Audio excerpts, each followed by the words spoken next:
If you like the story, you can support the author on Patreon. Link is in the description. Chapter 101 Big Bro, how'd your threshold break? Ayano's gaze fell on the thunderstone before her, crackling with golden electrical currents, then she turned to look at the bell-eye bolt by her side. For a moment, she actually found herself hesitating. But in the end, she made her decision.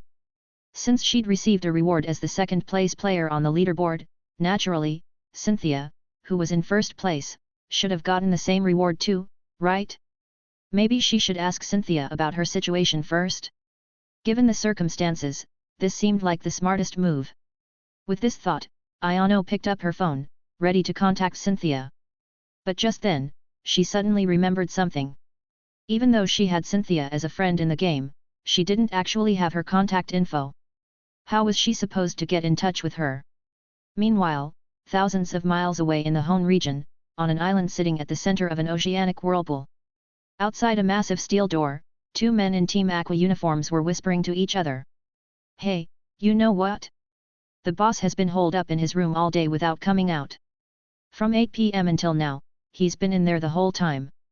The shorter of the two pointed toward the steel door, speaking in a low voice. The other man seemed surprised and replied. Hey? Really? Usually, the boss would have gone to bed by now, right? Maybe there's something important he's dealing with. I'm guessing that's it. I can hear him muttering to himself from time to time. Looks like he's run into a tricky problem. Probably making serious plans for our organization. Man, that's our boss for you. As soon as the short man said this, the other's voice filled with admiration. Yeah, it's already past midnight and the boss is still working so hard. Too bad there's nothing we can do to help him out. Since that's the case, we'd better do our jobs well and not let him down. Yeah, I agree. However, what those two guards at the door didn't know was that at this very moment, their boss, Archie, was sitting on his couch with the dim glow of his screen casting shadows across his face. He had indeed run into some problems. But these problems weren't related to organizational matters like those two thought. Instead, they came from a game called Emerald. In front of him, a game window was floating in the air. He was commanding a Mudcup to use skill attacks against a Trico on the opposite side. Mudcup used Water Gun. It's not very effective. Trico used Absorb. It's super effective. Mudcup fainted. The ocean will swallow everything is out of usable Pokémon. The ocean will swallow everything blacked out. As the screen went dark and his character respawned at the Pokémon Center in town, Archie couldn't help but frown and let out a frustrated tisk, clearly annoyed. What was wrong with this game? Who designed this thing? Was this kind of level design really meant for people to play? Who puts a completely type-advantaged opponent right at the start, blocking your path forward? Archie was getting more and more irritated just thinking about it. After first getting acquainted with the game's basic mechanics, he'd actually developed some interest in it. However, the very first NPC in this game, that girl with the red ribbon called Rival, had him completely stuck and unable to leave the starter town. She'd been keeping him trapped here for a solid 10 minutes now. After all, he was a champion-level trainer. When had he ever experienced such humiliation? With this thought, Archie took a deep breath and seriously considered how to deal with this NPC called Rival, but couldn't come up with any good ideas for the moment. Just earlier, he'd discovered that the NPCs in this game would actually level up along with his own level progression. Wasn't this basically designed to prevent people from progressing? The more Archie thought about it, the more annoyed he became. What kind of terrible idea had Maxie come up with? Making him play this ridiculous game together. Just as he was lost in thought, the communicator on his desk suddenly rang. The only person who could call this communicator was Maxie. At this thought, Archie immediately grabbed his communicator in frustration. Maxie's voice came through from the other end. It's been an hour now. How's it going? What do you think of this game called Emerald? This question caught Archie off guard. He could hear that Maxie's tone also carried some displeasure and dissatisfaction. Though well hidden, after years of knowing his opponent, he could easily pick up on the hidden emotions in his voice. So Maxie's progress wasn't going smoothly either?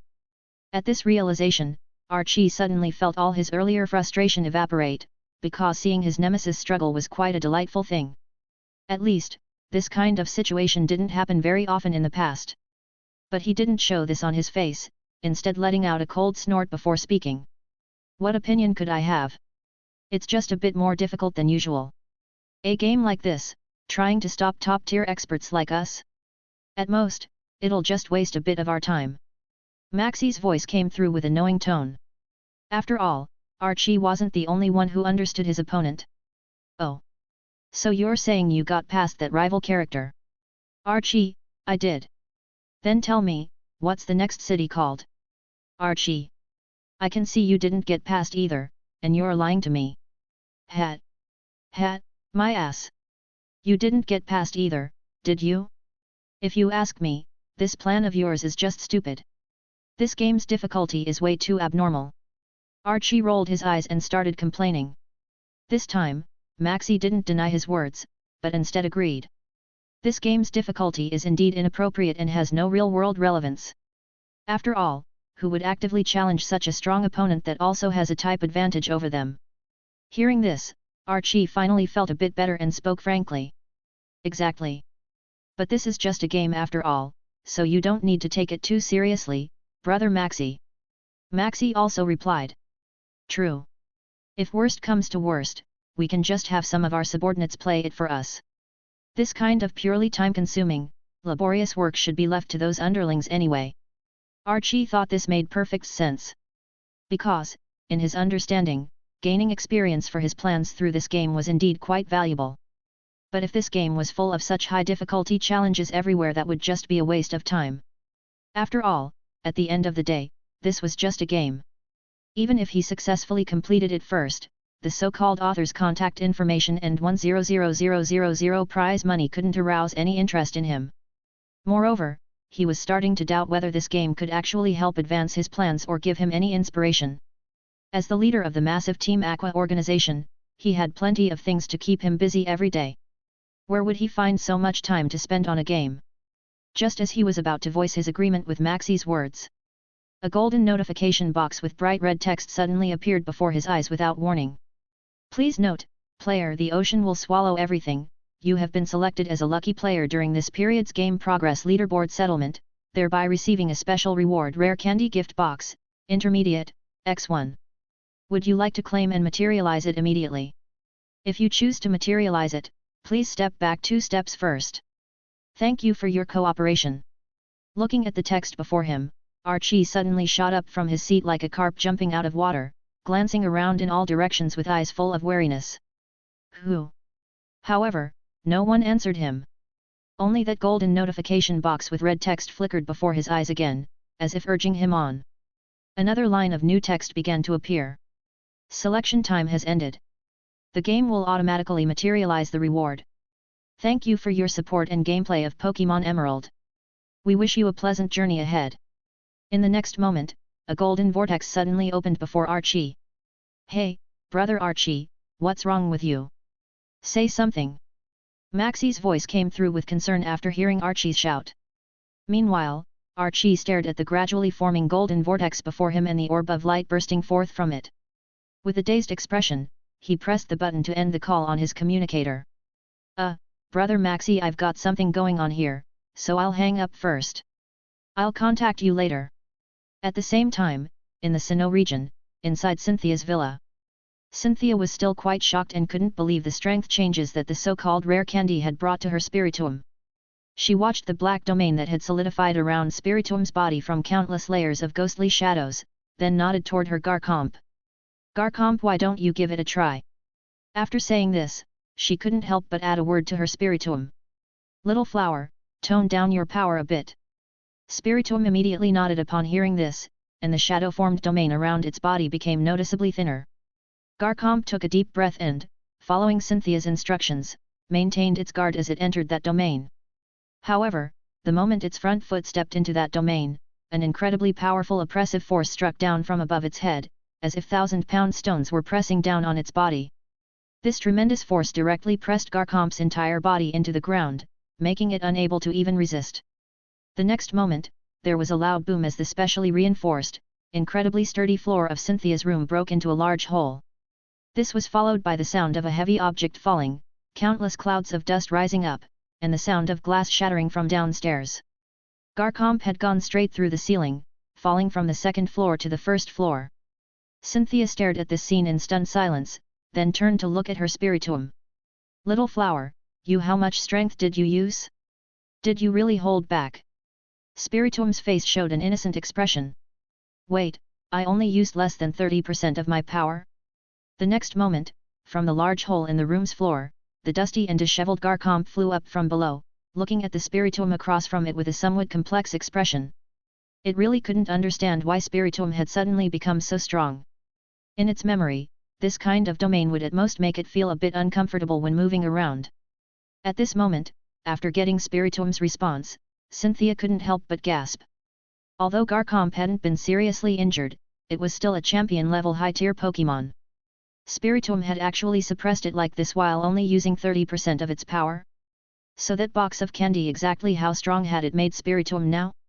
And most crucially, Spiritomb still hadn't shown any negative reactions until now, and she had already determined that the box of rare candy contained no toxins whatsoever.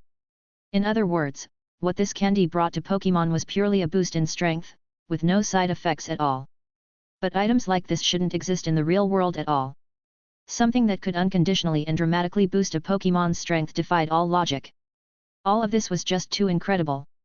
After confirming that Garcomp hadn't suffered any substantial damage, Cynthia made her decision after a brief moment of thought. If the top 3 players on the game leaderboard could all receive rewards like she had, then the person she should contact right now was very clear. But the moment she picked up her phone, the screen suddenly lit up. Someone was calling her directly.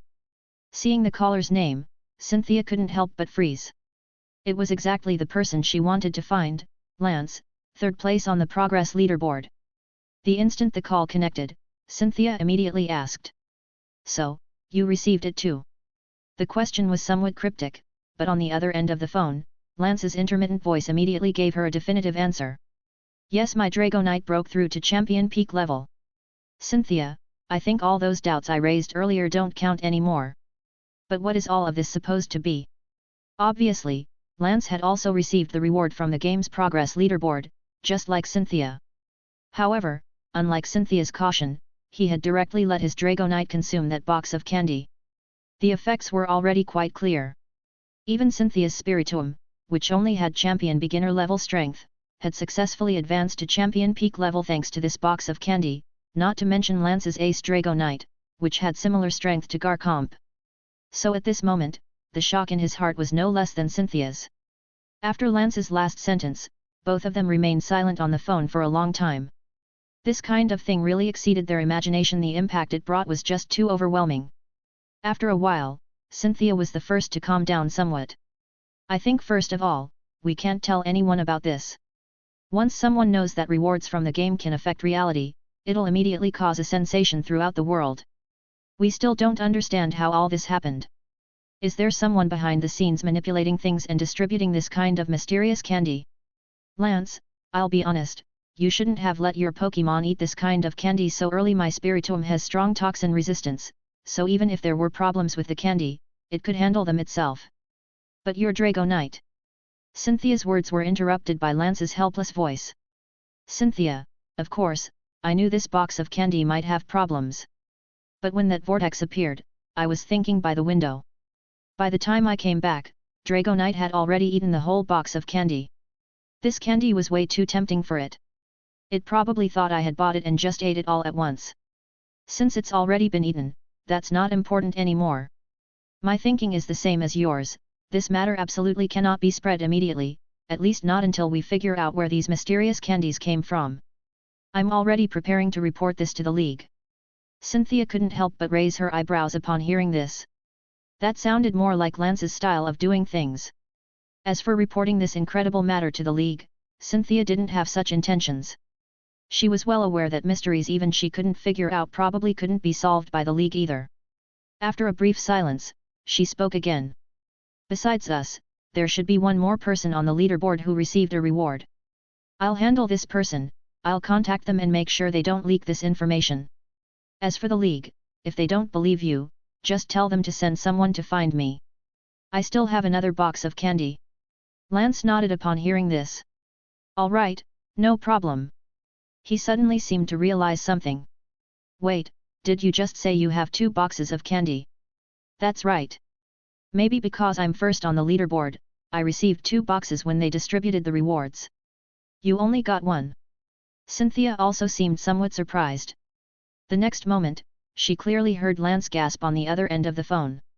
2 boxes? That kind of candy, just 1 box alone had advanced his Dragonite from champion high tier level to champion peak level. So if it ate another box, what kind of changes would occur? Lance, who was usually calm and composed, found that even he couldn't control such thoughts at this moment. Hearing Lance's reaction right now, Cynthia seemed to suddenly realize this as well. Spiritom's current strength had undoubtedly reached the pinnacle of champion level. If it ate another box, wouldn't Spiritom be able to directly break through into that legendary realm? Wasn't this exactly the goal she had been pursuing all along? Once this thought appeared, there was no way for Cynthia to ignore it anymore. She reached out and picked up the remaining box of candy, her gaze falling on Garchomp beside her. The latter nodded directly, as if agreeing with Cynthia's plan. Although Garchomp also wanted to become stronger and wanted to try reaching that legendary realm, under the current circumstances, since Spiritomb had already eaten the first box of candy, naturally, letting Spiritomb eat the second box would have a greater chance of a breakthrough. Moreover, Spiritomb was actually also a Pokémon that had traveled alongside him for a long time in Cynthia's team. Even if he gave up the chance to eat this candy and let Spiritomb break through that limit instead, Garchomp could accept it. I understand. Seeing Garchomp's decision, Cynthia's gaze focused, and she immediately picked up the candy and placed it in front of Spiritomb. However, the next moment, a golden notification box with red text popped up before her eyes. Please note, player, the Pokémon you are currently using this item on does not meet the corresponding level requirements and cannot produce any effect. Rare candy, intermediate, can only be effective on Pokémon at champion level and below. If you wish to use items of the same type to improve this Pokémon's level and strength, please actively participate in the game to obtain higher level corresponding items. As Cynthia stared at the notification before her, Spiritomb, who understood Cynthia and Garchomp's plan, had already eagerly lunged toward the candy in her hand. If possible, it would have actually eaten both boxes of candy in one go just moments ago. It just knew that Cynthia's team didn't only have itself as a Pokémon. If it ate both candies all at once, that would be somewhat selfish. Spiritomb still understood this principle. Now that everyone had no objections, it didn't need to hold back anymore. But just as it lunged toward that box of candy, the box suddenly burst forth with a blue radiance that directly bounced Spiritomb away. Spiritomb's body was lightly bounced out and landed on the ground. It was momentarily stunned, then continued to charge at the box of candy in disbelief. Deep black aura erupted and spread across its body, forming a domain. It was mobilizing the new power it had gained in its body, trying to break through the blue radiance that appeared on the box. But that power, which could easily suppress even Garchomp, seemed to lose its effect before this blue radiance. Spiritomb was once again rejected by the candy box and sent flying. This scene naturally fell under Cynthia's gaze, and her deep black pupils suddenly contracted. As expected, this box of candy was no longer something she could judge with common sense. At the same time, from the phone that had been silent for a while, Lance's voice came through again. How did it go? Did it work? No good. This kind of candy seems to have its limit at helping Pokémon break through to the champion peak level. There's no way to go any further. Cynthia replied. But that notification just told me that higher level candy exists. Which means, if the next reward is a high level candy gift box. She didn't continue speaking. But both Lance and she understood, if that were really the case, then they might truly touch that legendary realm for the first time. After a long silence, Lance suddenly laughed on the other end of the phone. Honestly, Cynthia, I shouldn't have thoughts like this. But now I suddenly want to compete with you for first place on the progress leaderboard. Hearing this, Cynthia also showed a smile on her face. Is that so? Too bad, I also want to keep this position, not just for what I want, but for some other reasons too. Since we both want it, let's see who can achieve it. So, you go tell the league, I'll contact Iono, and we'll see you in the game tomorrow morning. Kairos's plan.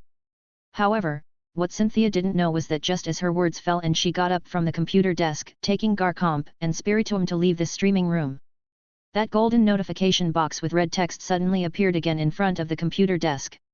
Please note, player Strawberry Ice Cream, your leaderboard reward distribution is not yet complete.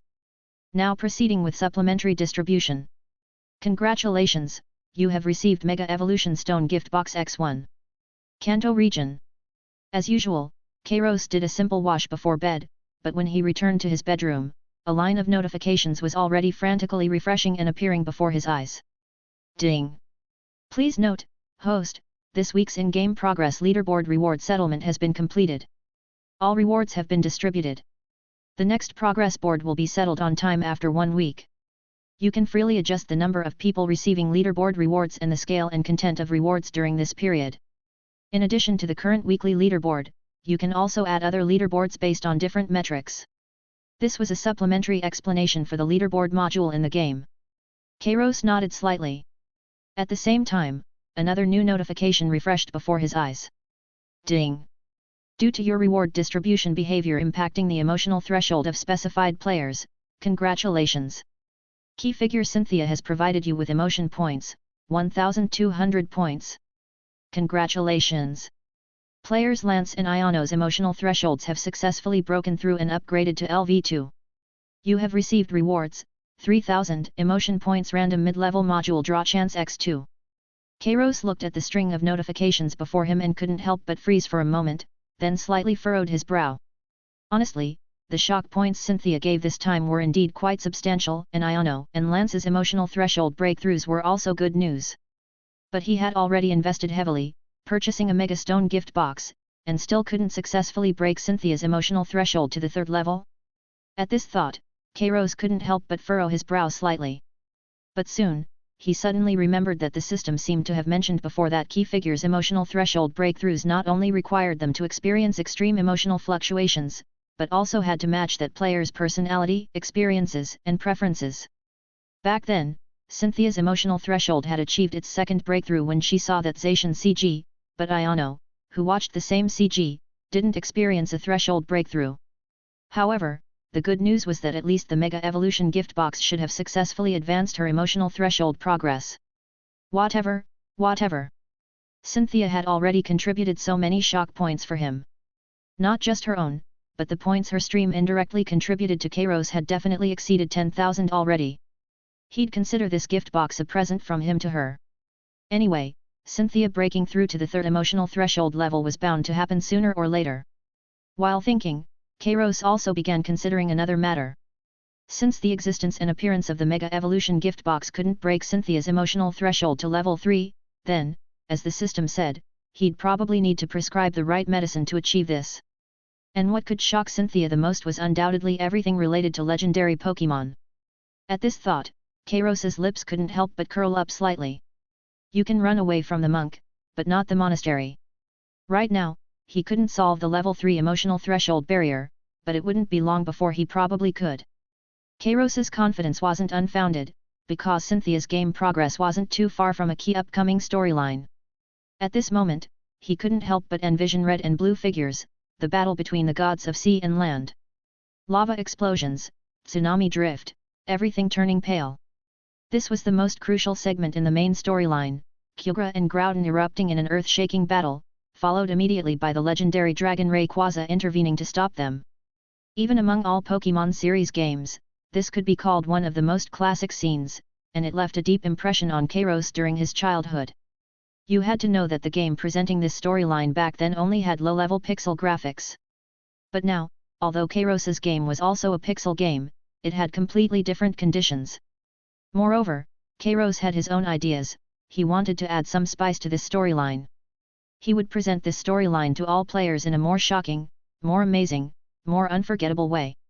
When that time came, combined with his current CG and aura pressure technologies, once he displayed this scene before Cynthia's eyes, wouldn't he be able to break through her emotional threshold? At this thought, Kairos smiled slightly and prepared to use his 2 mid-level module draw chances to see if he could get some special modules this time. But just then, another golden notification suddenly appeared before his eyes. Ding! Please note, host, you have received emotion points from key figure Archie playing Pokémon Emerald, 234 points. Looking at this notification, Kairos couldn't help but freeze. Archie? This guy, wasn't he the boss of Team Aqua in the Hone region? How did he end up playing his game too? This was actually pretty interesting. The game's villain had actually joined in person. Just as Kairos was pondering this, another new notification suddenly popped up before his eyes. Ding! Please note, host, key figure Archie's emotional threshold has broken through to LV.2. You have received the corresponding reward. Kairos? Big bro, if I remember correctly, didn't you just start playing for the first time today? How did you break through the threshold so fast? Dude, what's your situation? Chapter 102 New Special Module, Remote Unboxing. While Kairos was still processing his surprise, something suddenly occurred to him. He pulled out his phone, opened the game's backend software, and checked the reward distribution status for the last progress leaderboard. Sure enough, the name listed under the lucky reward recipients was none other than The Ocean Will Swallow Everything. Looking at this name that immediately gave away the player's identity, Kairos instantly understood what had happened. Oh, so this guy got drawn as the lucky player and received that box of rare candy. No wonder he broke through the emotional threshold on his very first day playing the game. This Archie sure had some incredible luck. With the game already having nearly 100,000 players, he'd just arrived and immediately hit the jackpot. But seriously, why are all these people so straightforward with their usernames? Dragon types rule, strawberry ice cream, electric types rule, and now the ocean will swallow everything. Doesn't this make it ridiculously obvious who's who? Kairos couldn't help but rub his forehead. At the same time, another thought crossed his mind, if even Archie was here now. Then Maxie probably wasn't far behind, right? Sure enough, the next moment, another notification popped up before his eyes.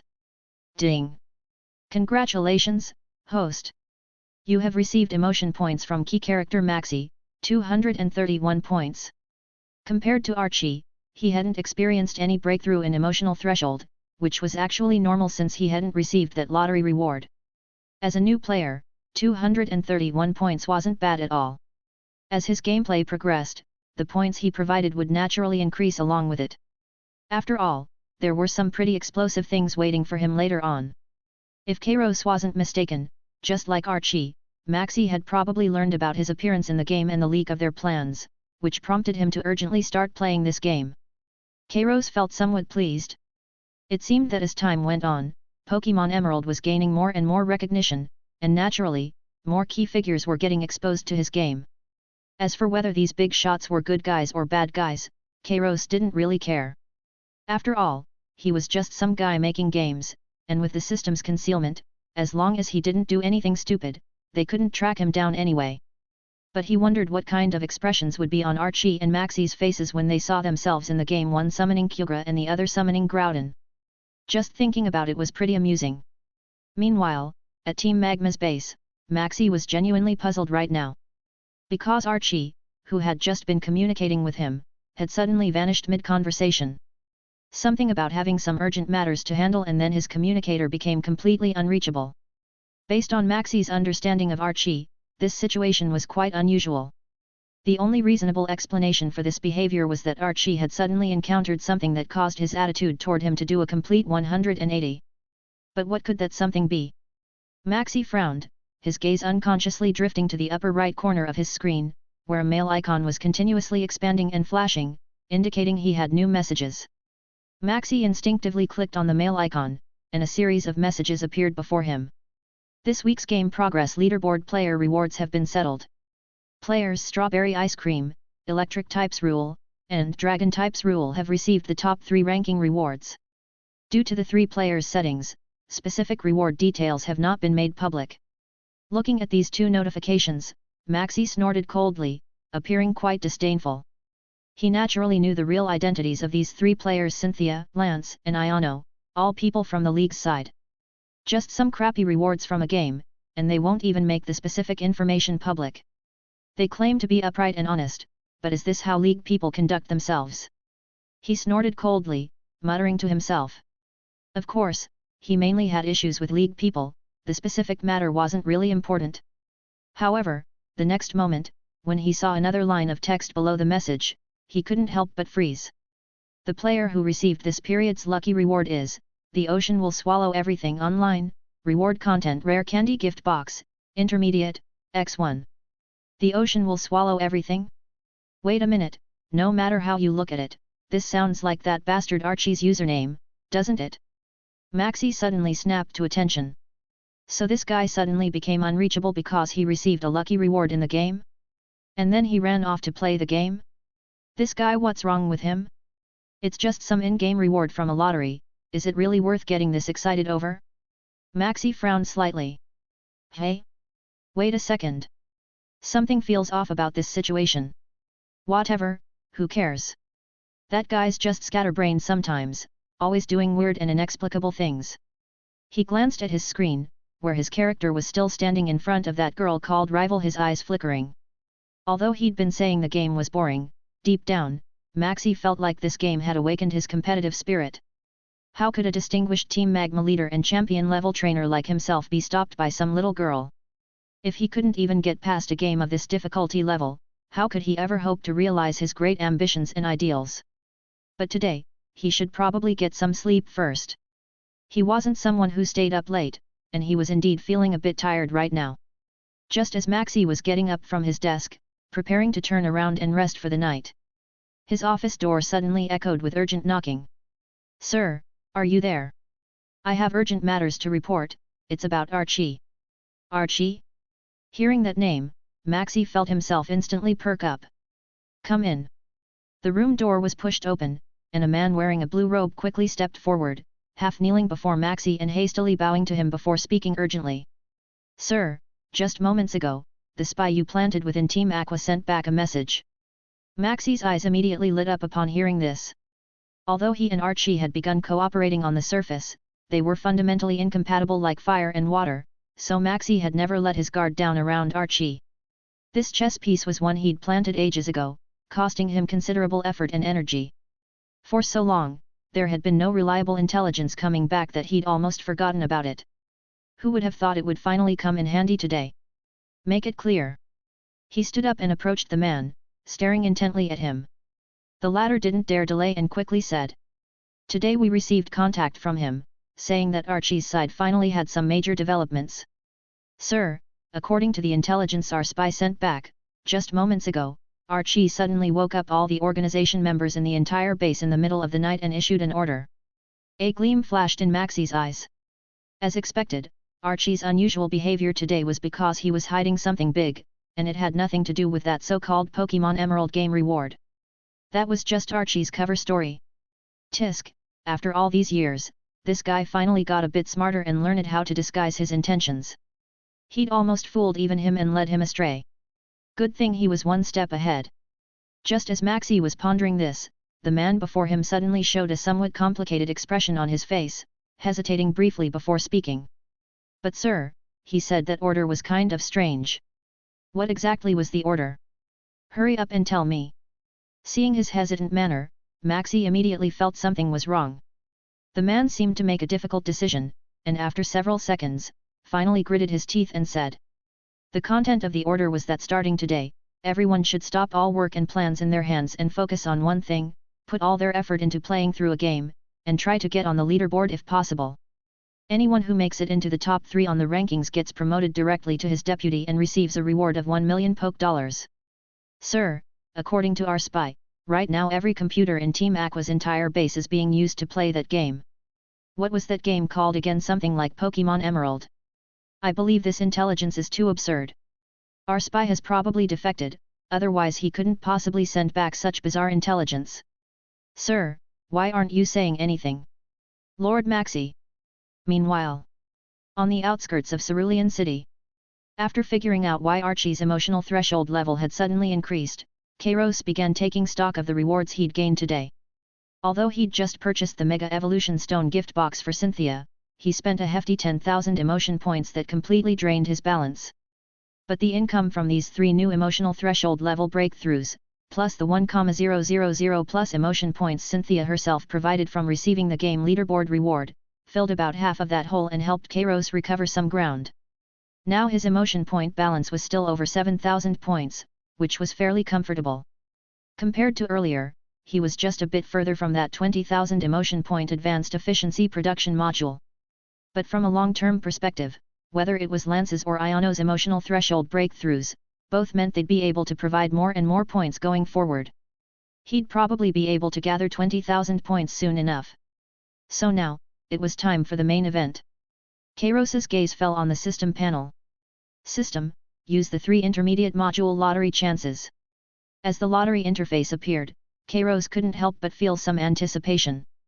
Last time he'd been lucky and hit the jackpot in one draw, getting the special module Easter egg button. So among these 3 chances, could he get another special module? Without a doubt, special modules far exceeded regular modules of the same level in both effects and potential value, sometimes by several times or even more than 10 times. The previous Easter egg module was perfect proof of this. It not only helped Kairos directly break through Cynthia's emotional threshold, but also indirectly brought him at least several thousand, nearly 10,000 emotion points. But at the same time, the probability of such special modules appearing was obviously very low. After drawing so many intermediate modules, Kairos only had this one special module so far, and this thing couldn't be directly purchased but could only be obtained through a lottery. Kairos had always considered himself not particularly lucky, so he didn't have very high hopes for these 3 lottery chances. As he input his command, the system's light screen began spinning rapidly, and a notification finally appeared before his eyes. Ding! Congratulations, host, you have obtained an intermediate module, Quantum Server Module. Module description: with this module, the host's server capacity and security strength will surpass all servers in the world. No matter how many players flood in or how much server pressure there will be no overload conditions. The server will automatically perform maintenance at regular intervals, automatically resolving any potential problems and security vulnerabilities. At the same time, hackers of any level cannot breach the game server, and only the host has management rights over this server. Kairos quickly scanned through this module's description and nodded slightly. Although it wasn't a special module, its practicality seemed pretty decent. After all, the games he'd make in the future wouldn't just run simultaneously, but would likely attract countless players from around the world to play them. Server capacity would be very important then. Strictly speaking, his current Pokémon Emerald game server wasn't hosted by him, but borrowed resources from the League's side. The game data he uploaded wasn't confidential either. The League could examine it any time they wanted. The only thing kept secret was his own identity. Now with this module, he could build his own advanced server that no one else could access. Looking at it this way, his luck in drawing this module wasn't too bad at all. Kairos glanced at the module's content information and operated the system panel for a bit.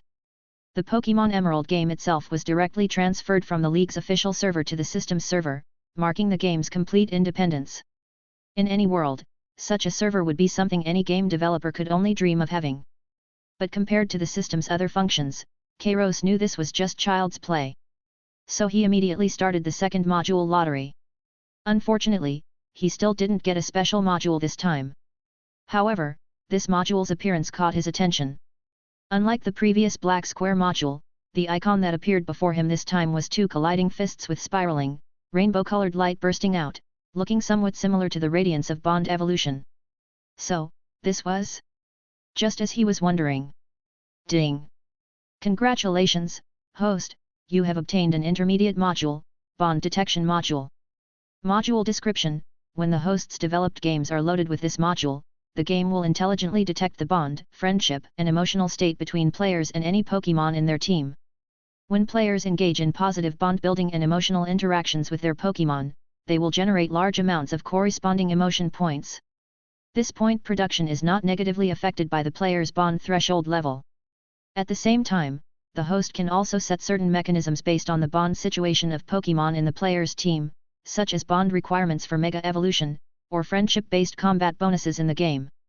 After reading through this module's information, Kairos's eyes lit up again.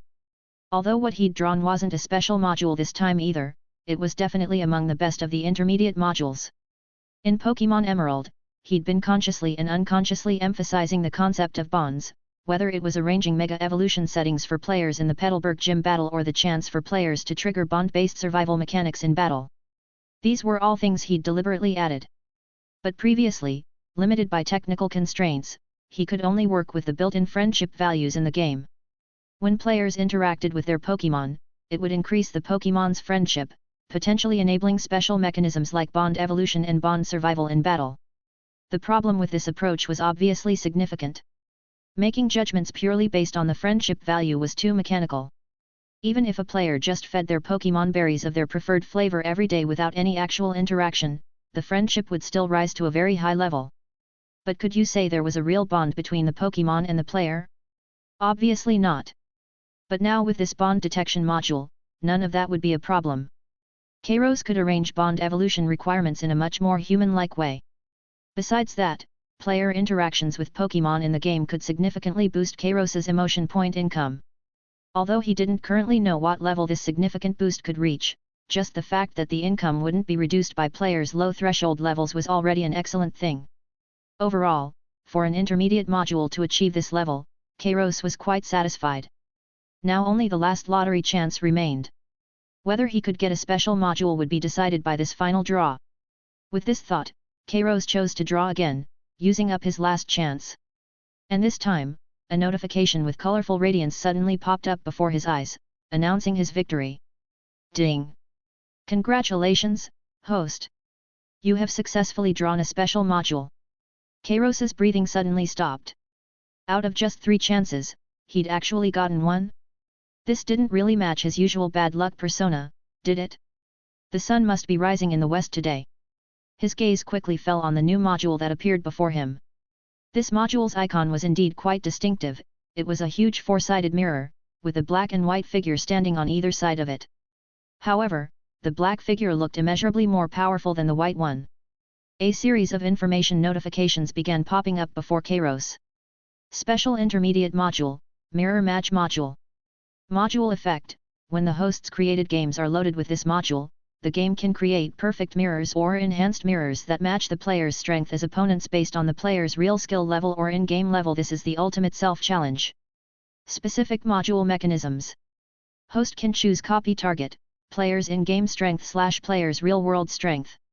Copy mirror: advanced AI will 100% replicate the player's current team, items, skill configurations, and common tactical habits. Defeating this mirror requires the player to break through fixed thinking patterns or perform exceptionally on the spot. Enhanced mirror: Super AI will use the player's team, with Pokémon IVs and EV distributions optimized by the system to theoretical limits.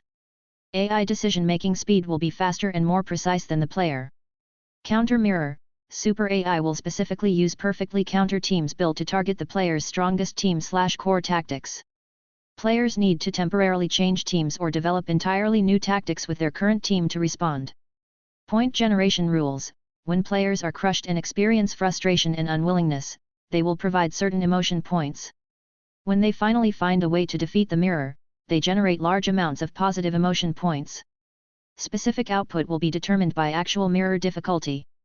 Additional notes: the module deeply analyzes players' real or virtual battle records to construct highly realistic mirrors, and provides back-end recording of changes in player versus mirror win rates and performance to intuitively reflect their improvement. The host is recommended to give players rewards in-game or in reality when they first achieve victory against any mirror opponent, making them feel joy and accomplishment, thereby catalyzing the birth of emotion points. Looking at these numerous text notification boxes, Kairos couldn't help but feel amazed. As expected of a special module, even an intermediate one, this was incredible. Just simply replicating an opposing trainer's strength and team in the game, then generating corresponding mirrors for players to challenge, would already count as heaven-defying technology. But now this module was telling him it could even copy a player's real-world team situation and commanding ability into the game.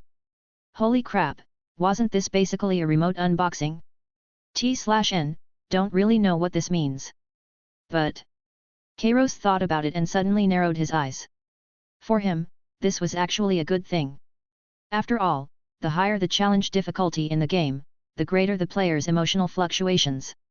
And this module even had additional bonuses for the emotion points that could be harvested from this kind of mirror challenge content. So now only one question remained: how could he reasonably and logically place this special module's effects in the most suitable location within Pokémon Emerald? On this point, after just brief consideration, Kairos had many good ideas. The corners of his mouth couldn't help but curve upward slightly. Next, there were probably going to be a lot of interesting scenes in the game. Chapter 103: Jengar's Choice, Iono's going live again. But getting back to the point, while this was definitely an interesting development, it was clear that the current state of the game wouldn't allow Kairos to add this mirror battle module right away. If the mirror copied the player's in-game team composition, they were still in the early to mid stages of the game where team setups weren't fully developed. Most people couldn't even scrape together 6 Pokémon yet, so even if the mirror copied their teams for battles, it wouldn't be much fun. They'd definitely need to wait until players had more complete and complex team configurations, reaching a certain level where this kind of mirror challenge would actually mean something. And if this challenge copied the player's real-world skill level, well, that goes without saying, it'd be even more pointless. Take Cynthia, for example. Her current team's overall strength was probably just barely over level 40. If the game copied her real-world level, even just her single Gar comp alone could probably crush her in-game team without breaking a sweat. There'd be no point in even trying. So this feature would have to be delayed, but thinking about it, Kairos realized there was another issue. If they enabled battles based on real-world trainer strength, some players didn't even have a single Pokémon in the real world. They'd naturally be able to breeze through the reality mirror challenge without any pressure. If they were going to set up a reward system for this kind of mirror challenge, the reality mirror challenge would need some kind of threshold. But considering the module's capabilities, since it could already read players' real-world strength, pulling this off probably wouldn't be too difficult either. With that thought, Kairos shook his head slightly and stretched. He'd been ready to call it a night, but these reward modules had gotten him all fired up. Since that was the case, he'd make an exception and put in some overtime tonight, working on the game a bit longer. Speaking of which, the upcoming game content was going to be absolutely massive. After the 6th gym, the Flying-type gym, the next city was called Lily Cove City. While it didn't have a gym, it was the largest and most central city in the entire Hone region, with incredibly rich surrounding content. Like that massive volcano containing a tower filled with ghost-type Pokémon, MT Pyre. Or the Safari Zone on the left side of Slateport City's routes, where you could catch tons of wild Pokémon. In the original games, these were pretty important locations. MT Pyre especially involved crucial plot points where Team Magma and Team Aqua fought over the Red Orb and Blue Orb. As for Ultimate Emerald, this storyline seemed to have some changes, but since it'd been ages since he last played it, Kairos couldn't quite remember the specifics. Not that he planned to copy it directly anyway. More work to do, Kairos sighed as he sat at his computer desk, then glanced over toward Jengar's direction. He wondered when Jengar might learn how to help with game development. If he could lend a hand, things would probably be a lot easier. Though that request did sound like a pretty tall order for a ghost. But with that clever mind of his, maybe he could actually pull it off? After putting in several hours of overtime working on the content around Lily Cove City, an exhausted Kairos collapsed into bed and fell asleep instantly. As night deepened and all grew quiet, in that darkness a pair of crimson eyes suddenly opened beside Kairos's bed. It was Jengar.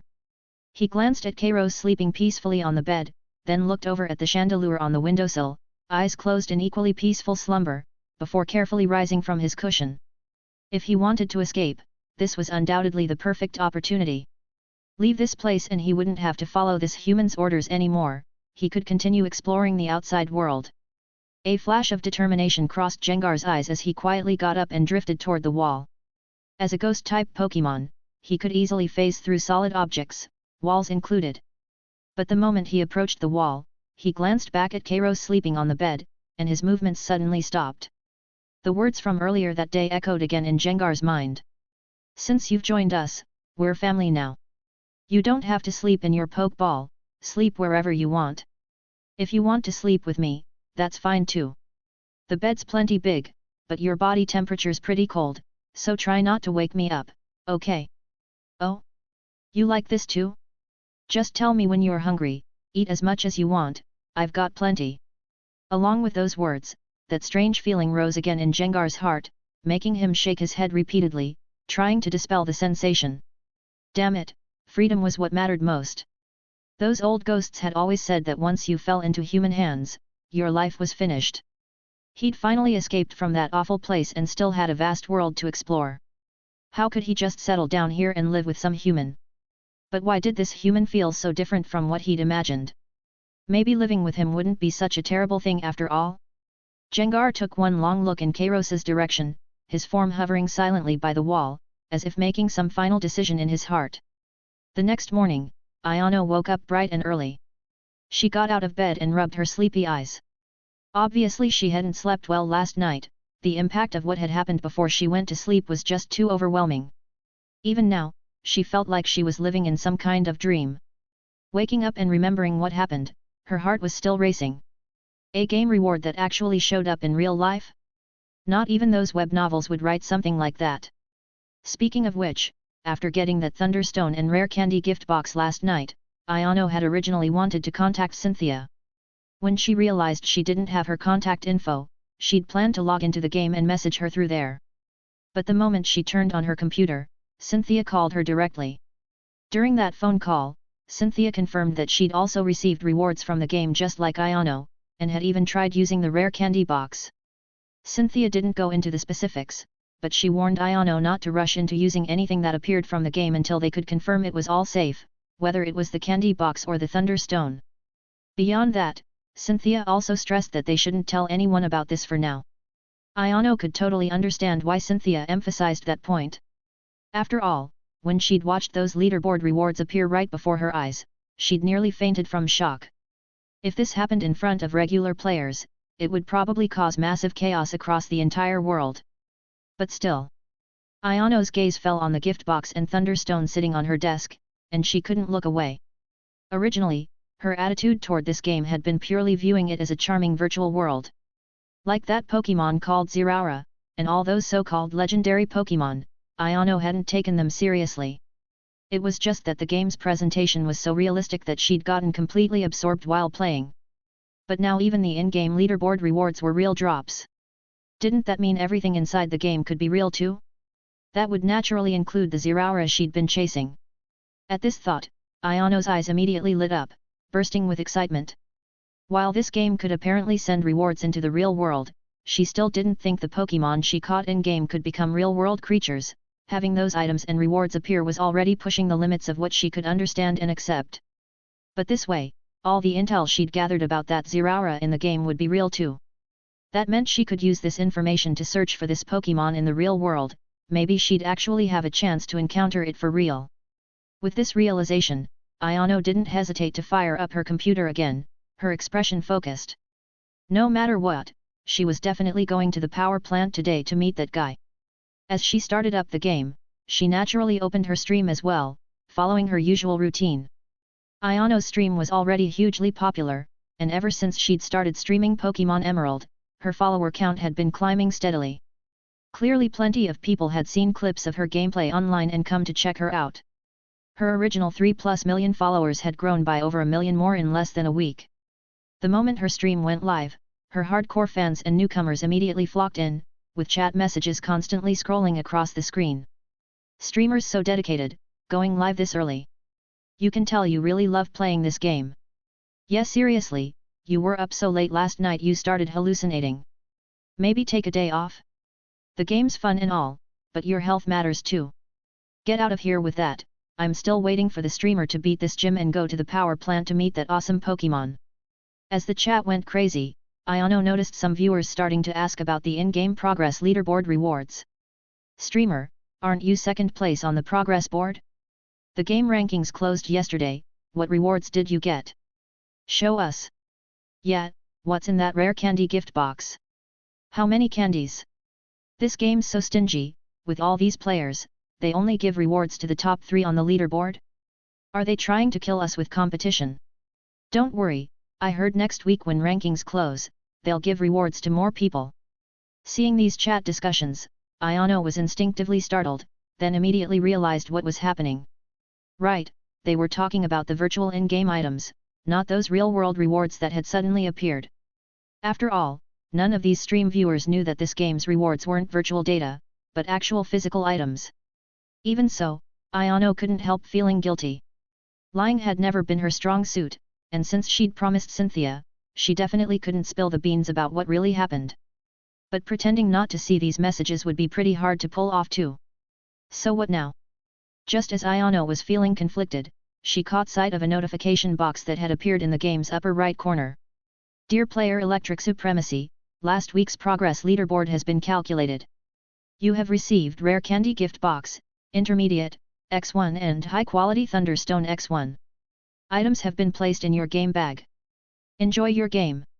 Seeing this message, Ayano felt like she'd been saved, So the game gave out rewards in both places, not just in reality, but corresponding items in the game too. She immediately opened her bag to check and found 2 special new items had indeed appeared. The high-quality Thunderstone spoke for itself, while the rare candy gift box's description showed that opening it would give 5 intermediate rare candies. This item looks familiar somehow. Streamer, try it out and see what it does. Yeah, let's see what leaderboard rewards are all about. Streamer, I'll pay you $10,000 to mail me that Thunderstone, deal. Urged on by the chat, Ayano used the gift box and fed 1 candy to her team's currently strongest Pokémon, her fully evolved Ampharos that had reached level 33. To her surprise, that single rare candy shot Ampharos straight up to the current level cap of 40. This incredible effect not only made Ayano's eyes widen, the stream viewers were shocked too. Holy crap, 1 candy for 7 whole levels. If you use all 5, wouldn't that guarantee level 60? You idiot, don't forget about the level cap, and each level up requires more EXP. Even using all 5 would probably only get you to level 50 maximum. Even so, that's still insane for a leaderboard reward. Damn, if I'd tried harder and gotten into this game earlier, maybe I could have snagged 3rd place. That's it, I'm grinding the rankings too. Streamer, since you've got 5 candies, why not give 1 to each of your Pokémon? Get them all to the level cap before taking on the gym, you've got exactly 5 Pokémon right now anyway. Chapter 104 Ayano's Choice, Battle Norman again. Looking at the flurry of comments streaming through the chat, Ayano suddenly found herself hesitating. Based on the hints these candies provided, it seemed like higher level Pokémon gained more experience from these candies, so logically it would be better to save them until her Pokémon reached higher levels. But those constantly appearing comments suddenly reminded her of something. The only reason she'd gotten these candies in the first place was because she was in the top 2 of the progress leaderboard, earning her this reward. If she couldn't maintain her position on the leaderboard during the next ranking settlement, she naturally wouldn't receive another set. While her current Pokémon were all around level 35 or 36, and theoretically she could spend several hours grinding in the nearby grass to raise them to the current level cap. But that would take a massive amount of time. And Ayano really wasn't sure, with the player count constantly growing and more professional trainers flooding in, whether she could still maintain her spot at the top of the progress leaderboard. So from a long-term perspective, using this box of candies now to directly boost her team's overall level, max out quickly to clear the current gym, continue advancing game progress, and secure her position on the leaderboard was undoubtedly the most cost-effective plan. Plus, Zeraora was still waiting for her at that power plant nearby. What's more, the most important point was maintaining her position on the leaderboard would earn her real-world rewards. Under these circumstances, hoarding some in-game items seemed like it would actually be a huge loss. With this realization, Ayano's eyes focused with determination as she made her decision. Eat the candies and go all out. She immediately selected the remaining 4 intermediate rare candies from her bag and used them on each Pokémon in her team. The entire rare candy gift box was quickly depleted, and all 5 Pokémon currently in Ayano's team were boosted to the current level cap, level 40. These 5 Pokémon were her starter Ampharos, her Electabuzz that had evolved into Electivire, the Pikachu she'd encountered in Petalburg Woods, the Magneton she'd caught before challenging the Electric-type gym, and the Manectric she'd caught on the return trip from Lavaridge Town after completing the Fire-type gym. Compared to her team when she first set out, Ayano's current battle strength was leagues beyond what it used to be. Almost every Pokémon possessed incredibly powerful offensive capabilities. With Electric Terrain's boost, combined with everyone knowing the high-power move Thunderbolt, it was essentially a supremely powerful assault team. The reason her Norman Gym challenge had gotten stuck was simply because Norman's Pokémon levels were indeed too high. But now, after consuming the rare candies, that was no longer an issue. Sure enough, after her entire team reached the current level cap, when Ayano challenged Norman again, those Pokémon that previously required careful handling were almost effortlessly defeated by Thunderbolt attacks.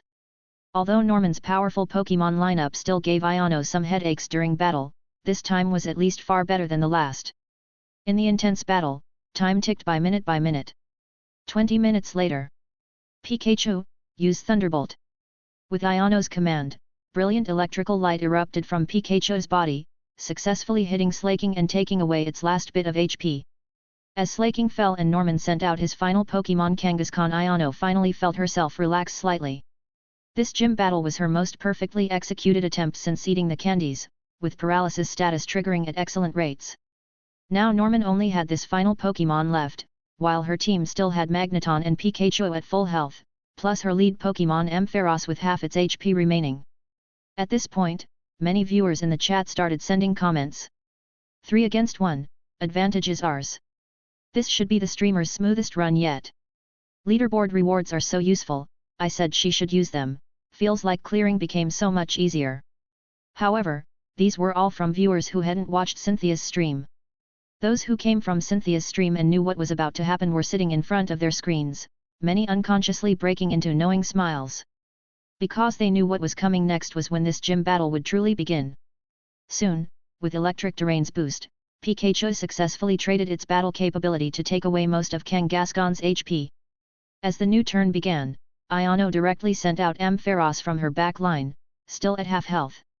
Unlike in the real world, in the game, Ampharos wasn't actually that fast, but it was clearly faster than the bulky Magneton and Kangaskhan.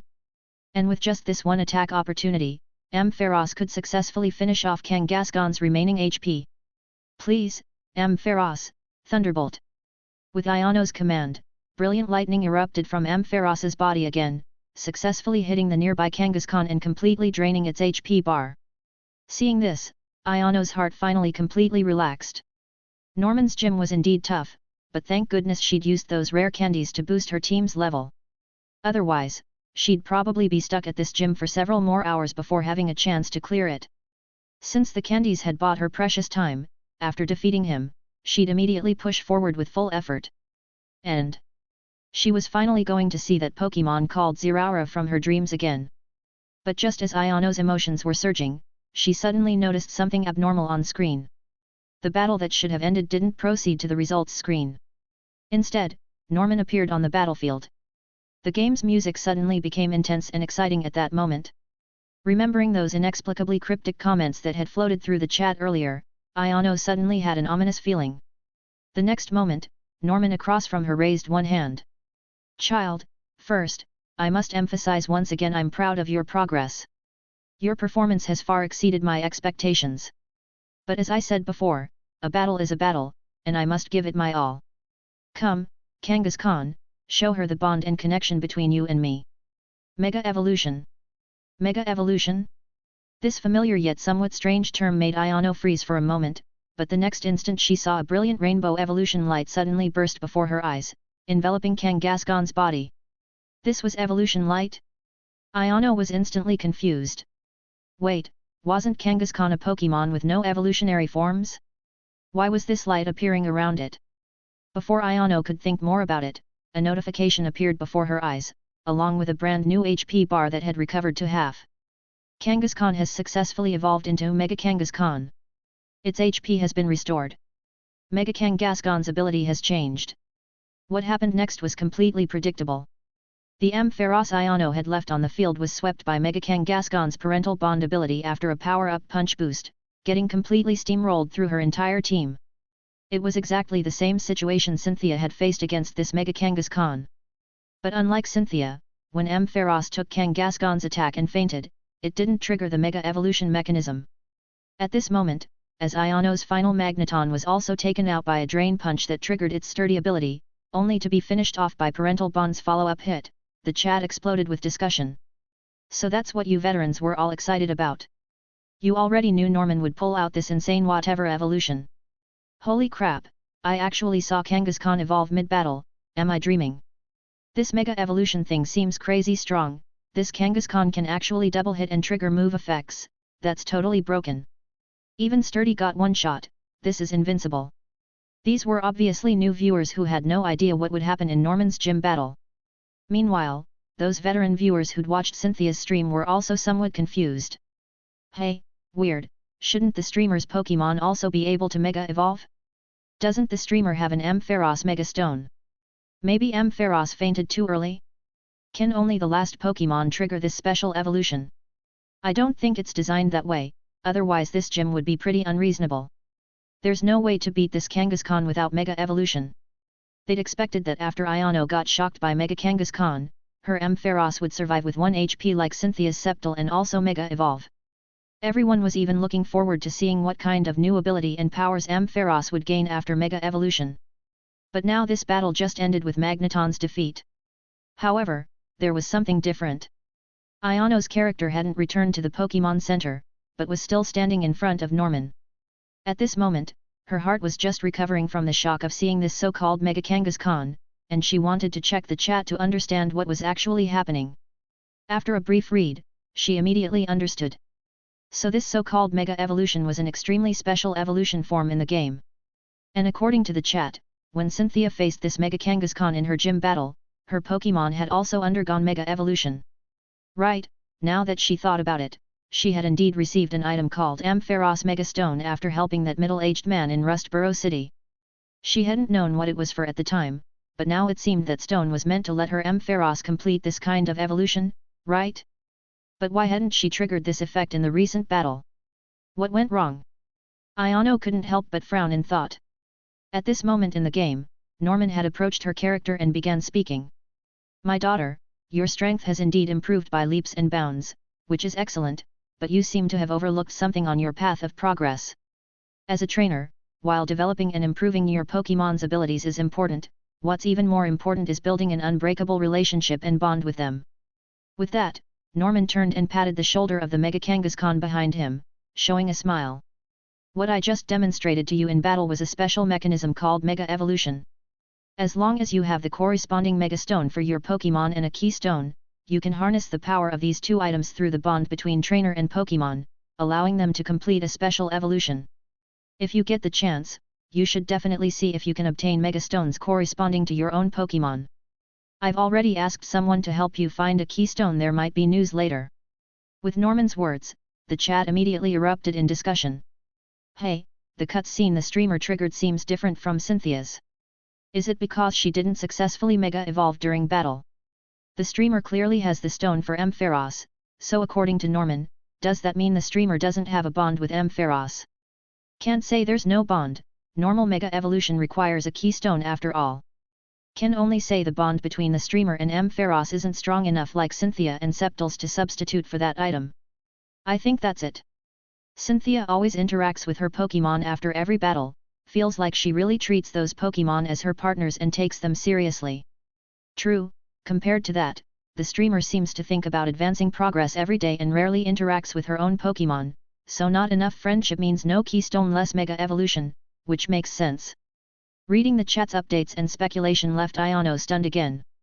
In this moment, she suddenly realized a problem.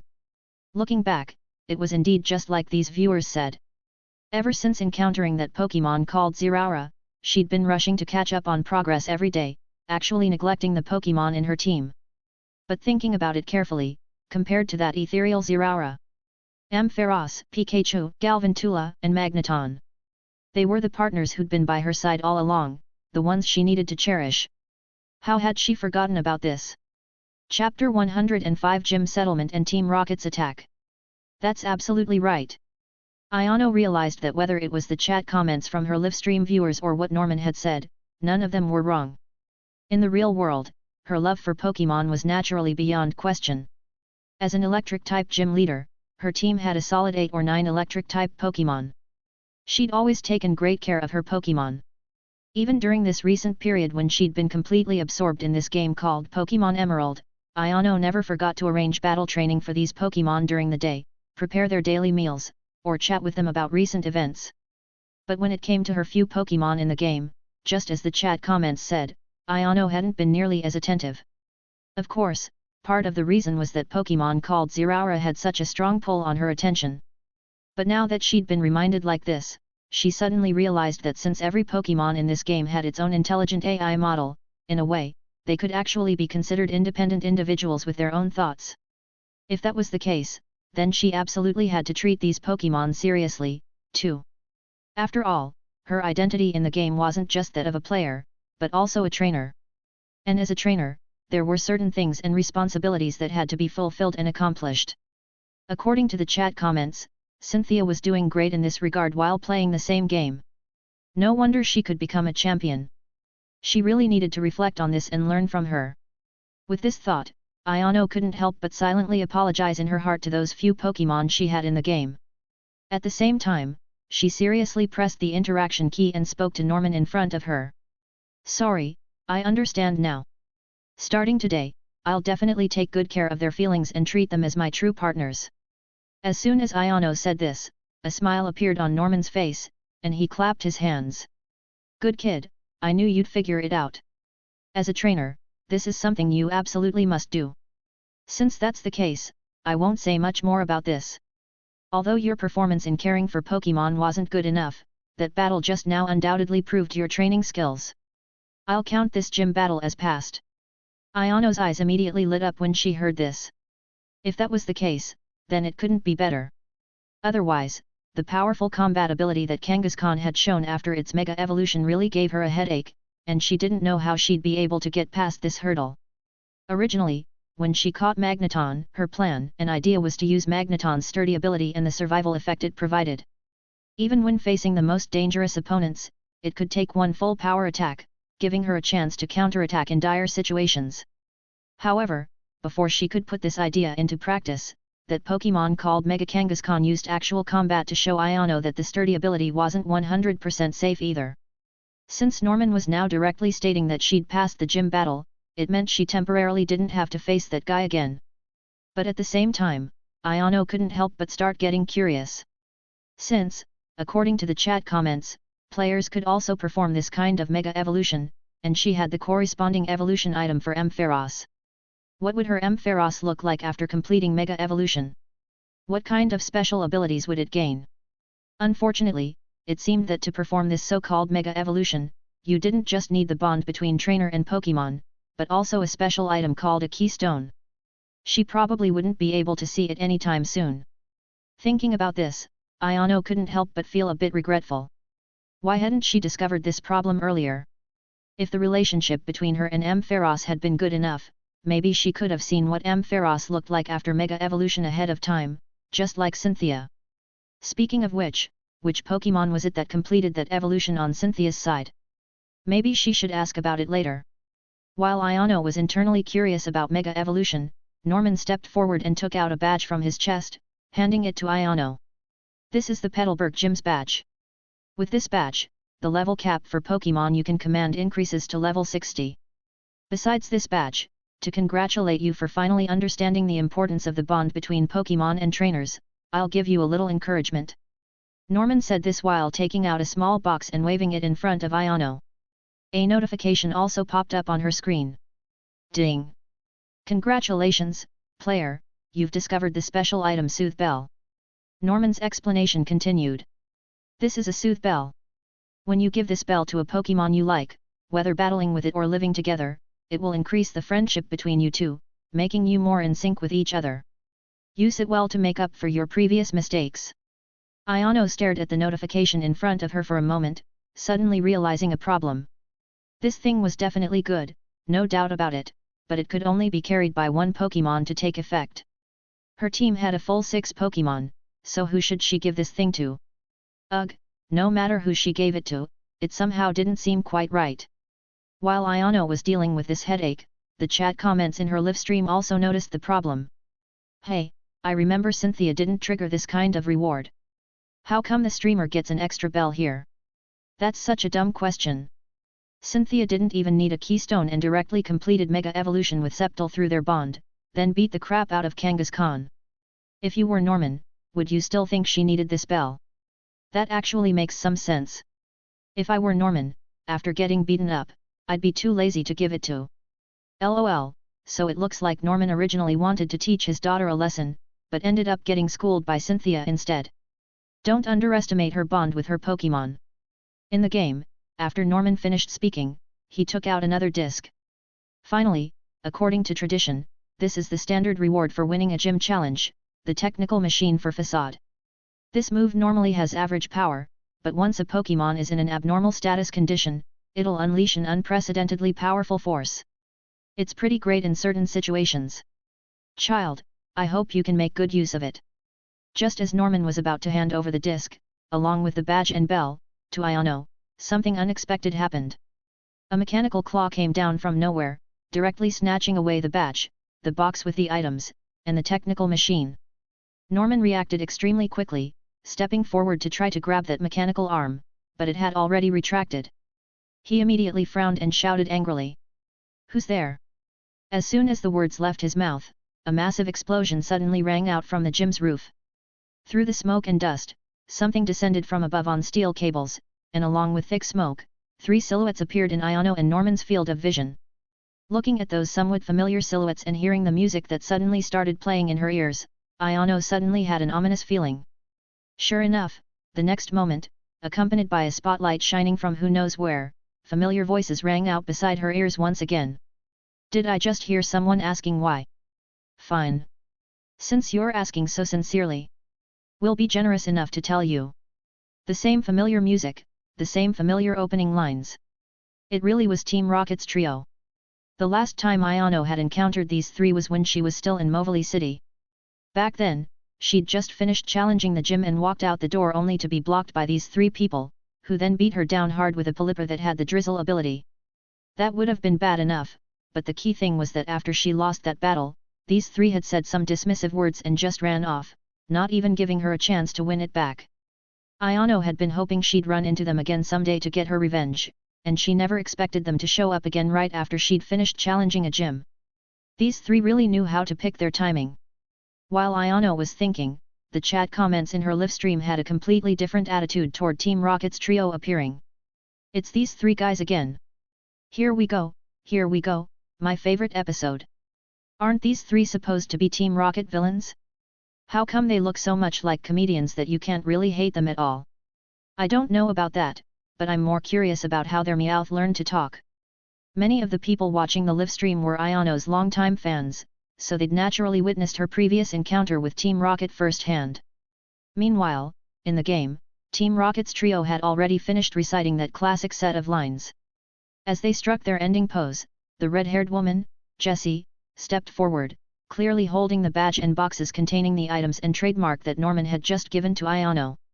"Old man, pretty generous with your gifts to this little brat. We'll take these as a greeting present. We meet again, meow."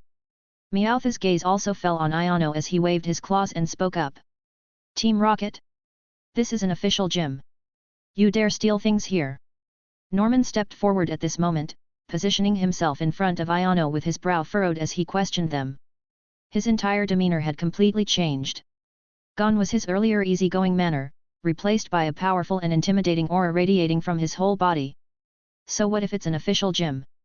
We're Team Rocket." James stepped forward upon hearing this, a smug expression on his face as he stretched out his arm and pointed directly at the Kangaskhan beside Norman. "You, as a gym leader, have quite the impressive Pokémon there. It can even Mega Evolve. If you know what's good for you, hand it over." Meowth also jumped forward to chime in. That's right. The boss will definitely love it, meow. Why waste time talking to them? Let's do this." Jessie directly threw out 2 Pokeballs, and as 2 flashes of red light appeared, an Arbok and a Seavipper materialized in front of her. James seemed to snap back to attention and threw out his own Pokeball. The Weezing that had appeared before, along with that Pelipper with the Drizzle ability, appeared beside him as well.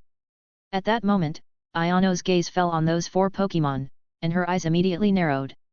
She'd already discovered that in this game, even through the screen, you could vaguely sense the aura emanating from those Pokémon's bodies, allowing you to judge each Pokémon's level and strength.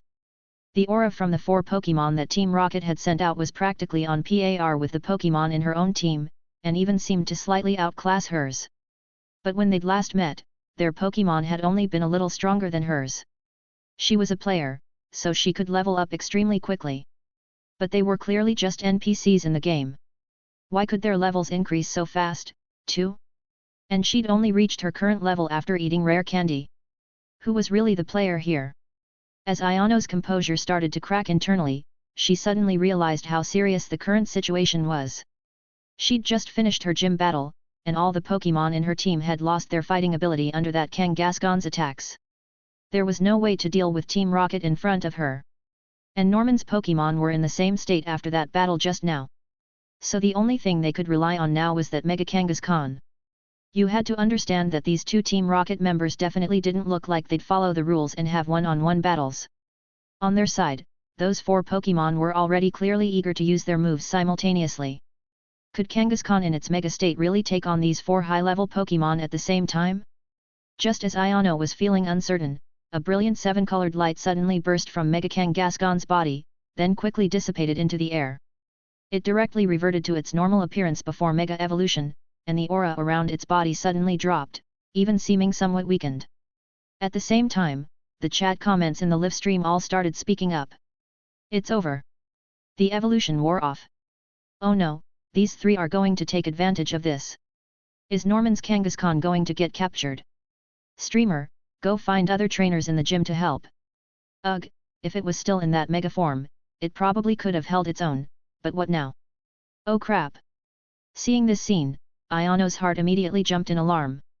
It seemed this evolutionary state couldn't be maintained for long periods, and now Kangaskhan had reached its limit and exited that state. Didn't that mean no one could stop Team Rocket now? Chapter 106 Norman's True Power? New Reward Settlement. However, just as everyone was worrying, nobody noticed that Norman, who was standing in front of Iono, appeared completely calm at this moment, as if he wasn't concerned at all. The Kangaskhan, which had already exited its Mega Evolution state, stepped forward one by one, standing in front of Team Rocket's 4 Pokémon. It raised its head high, meeting those 4 hostile gazes with equal composure. Humph, your stamina's pretty much shot, so why are you still acting tough? Jessie seemed surprised that Kangaskhan would react this way when facing them. She snorted coldly, raised one hand, and gave the command. Arbok. Seavipper, go get M. Meanwhile, James chimed in from the side. Wheezing, Pelipper, finish it off. The next moment, deep purple toxic sludge waves glowing with black light, and brilliant golden electric attacks, all 4 Pokémon unleashed their coordinated assault directly at Kangaskhan. Under the tremendous force of these 4 simultaneous attacks, Iono couldn't help but widen her eyes and shout out a warning. Kangaskhan, look out! But then the next moment.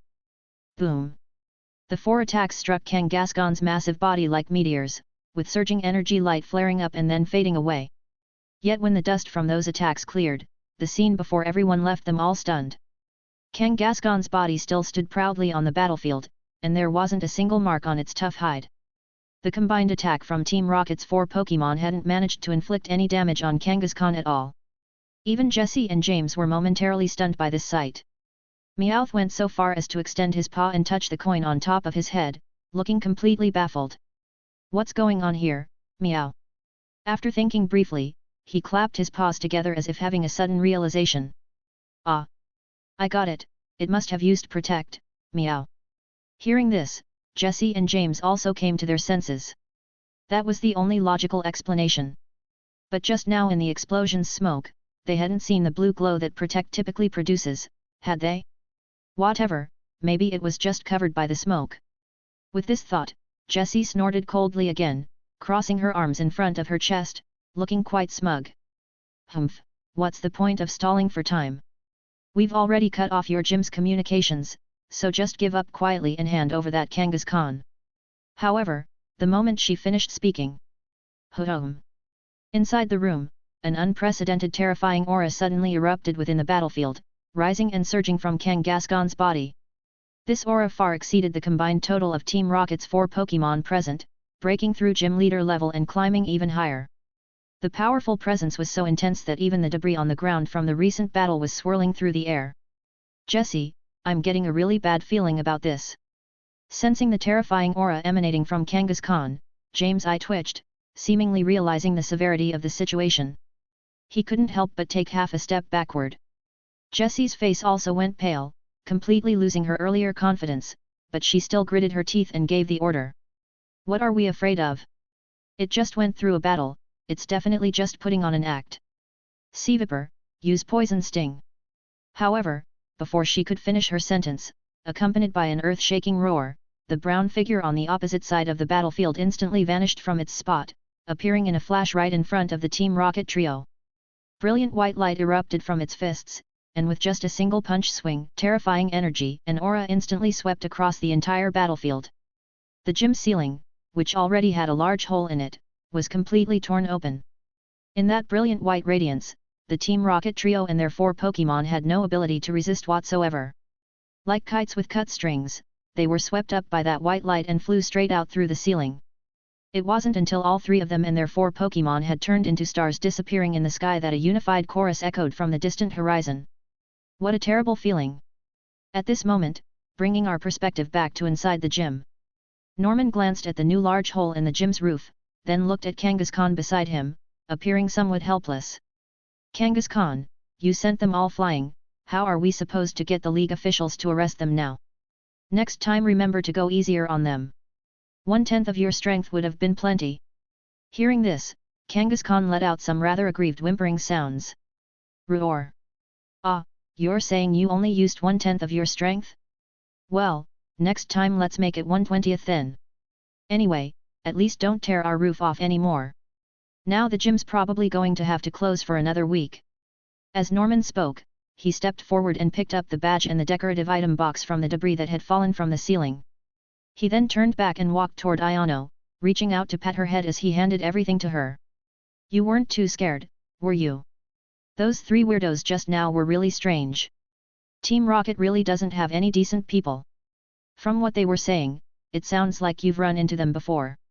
You've definitely got to be careful. Oh right, where were we? Ah yes, that trademark. Norman continued sharing his understanding of the move with Iono, but those words went right past her ears. Her mind was still reeling from the shock of what she'd just witnessed, unable to snap out of it for a long time. To put it simply, she was completely stunned. The power and aura that Kangaskhan had unleashed in that instant, based on her experience, was at least Elite 4 level. Everyone's supposed to be a gym leader, so how come she's genuinely gym leader level while this guy's an Elite 4 member?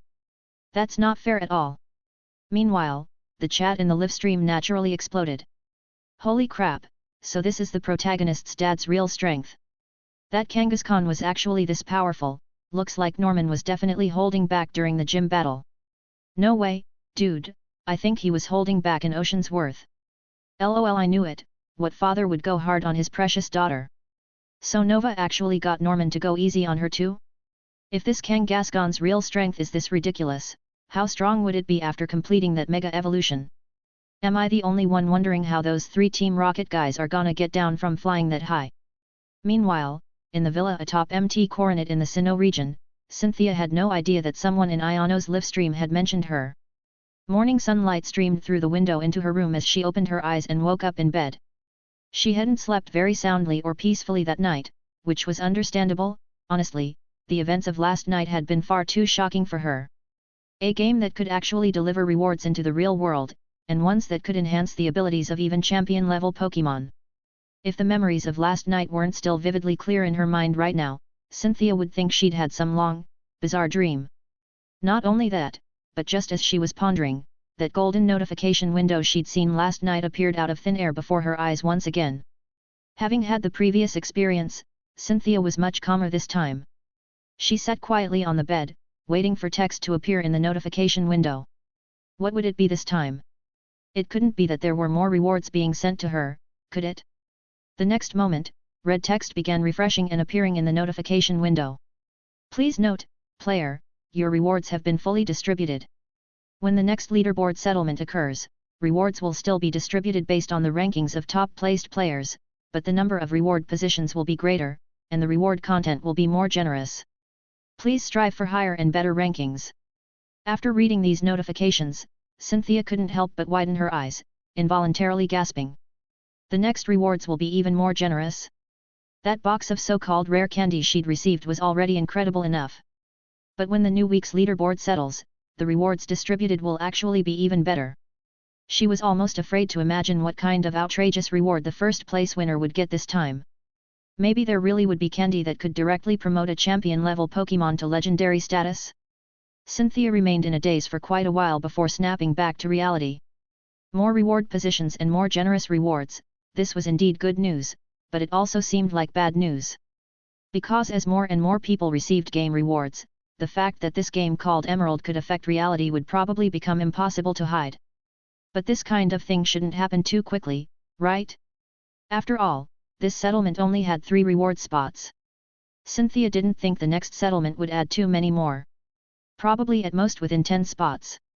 And besides, that was still a week away. At this moment, she got dressed and out of bed, tidied her somewhat messy hair, picked up the phone from her nightstand, and lit up the screen. There was clearly a message notification floating there. It was from Lance, sent at 3 AM last night. Cynthia had already been asleep at that time, so she hadn't expected Lance to stay up so late. She opened the app and quickly read through the message Lance had sent.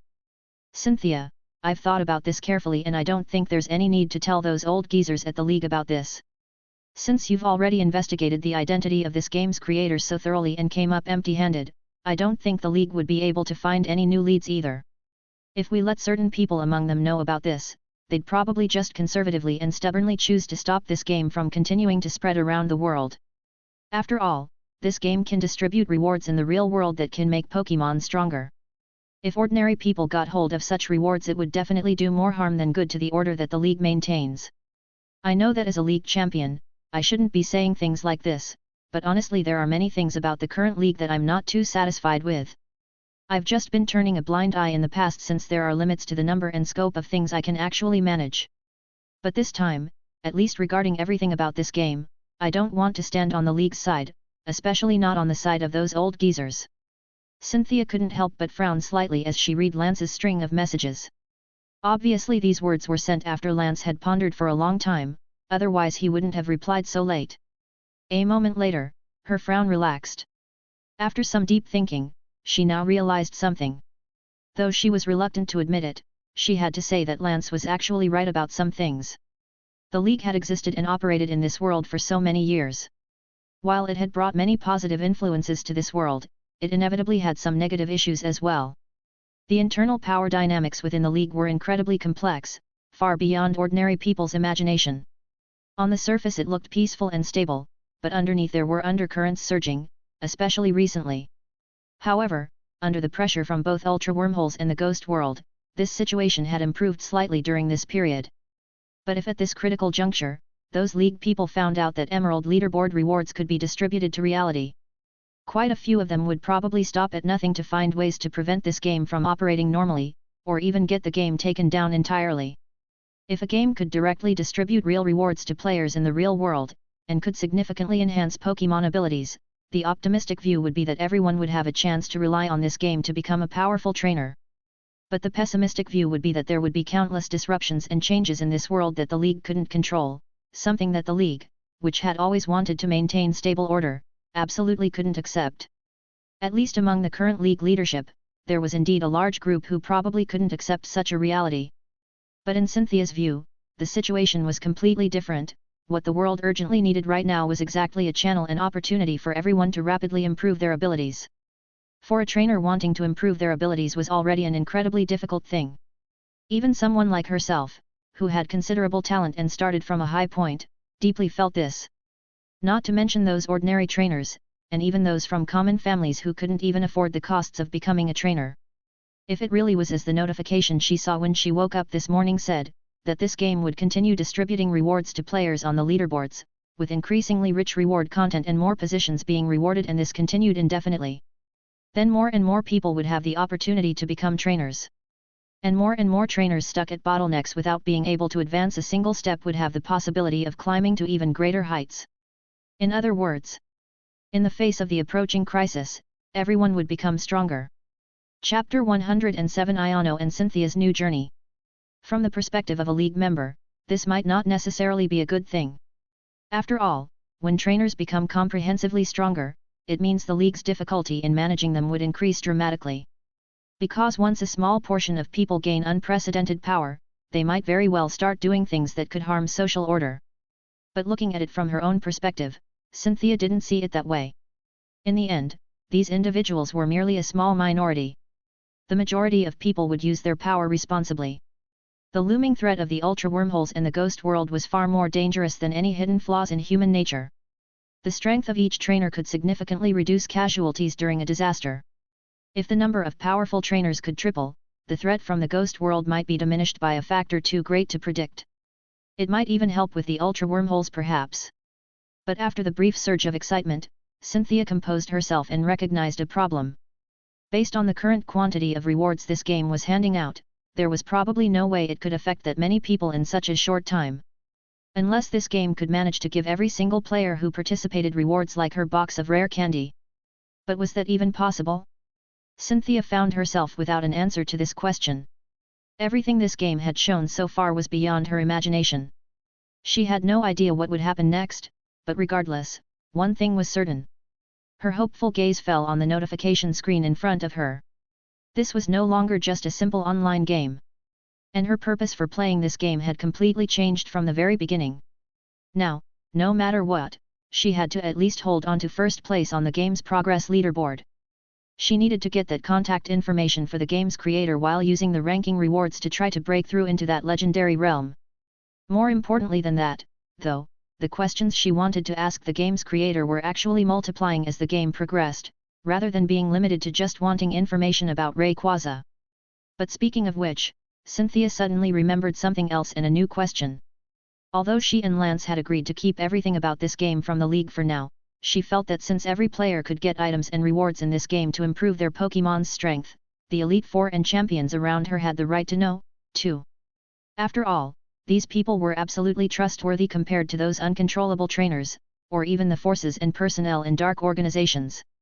And if their strength could be improved, when either the Ghost World or Ultra Beast crisis arrived in the future, they'd become the first line of defense for the people, saving countless innocent lives. But how should she tell them about this? Sure, if she just told them the whole story directly, given her credibility, everyone would believe her. But having Cynthia just lay it all out like that still felt kind of weird to her. How about this then? With that thought, she opened her phone and connected to her room's surveillance system. She pulled up footage from last night when Spiritomb ate the rare candy and completed its breakthrough, when its ability field upgraded, plus the clip of Garchomp getting pressed down to the floor below. She sent it to the Elite Four and Champions group chat. At the same time, she added an explanation below the video. This candy can directly boost champion-level Pokémon to top-tier strength with no side effects whatsoever. You get it by playing a game called Pokémon Emerald and earning ranking rewards on the progress leaderboard. This is currently a secret, so don't make it public, but I think you all have the right to know. If you have questions, come find me privately. I hope everyone won't miss this opportunity. What Cynthia didn't know was that the moment she sent that message, over in the Kanto region in Cerulean City, in a villa by a crystal blue lake, a woman was leaning against her window with a cup of coffee in hand, gazing at the sunlit, gently rippling lake surface. She took a light sip and set it down. Her demeanor was elegant with that unique, mature charm. The breeze gently stirred her wine-red hair, and fragments of sunlight sparkled through her locks. The woman slightly narrowed those amber eyes of hers, her dark blue uniform highlighting her graceful figure as she seemed to be seriously contemplating something. The next moment, though, her phone's notification sound caught her attention. Something interesting happening in the group again. She muttered to herself, set down her coffee cup, picked up her phone, and opened the group chat. What greeted her was a video. As the video played, the woman's eyes first narrowed slightly, then couldn't help but widen dramatically. This kind of rapid strength improvement, what on earth is this thing? Similar scenes were playing out at this very moment in countless corners around the world. One Elite Four member and champion after another witnessed Cynthia's video and her accompanying message, falling deep into thought.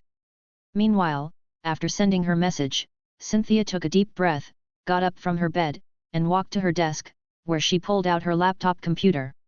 She usually did her streaming from her study, but yesterday's battle between Spiritomb and Garchomp had blown a huge hole right through the floor. Obviously, she wouldn't be able to stream from that room again until it was completely repaired. Fortunately, she had a backup laptop with decent performance that should be able to handle streaming Emerald just fine.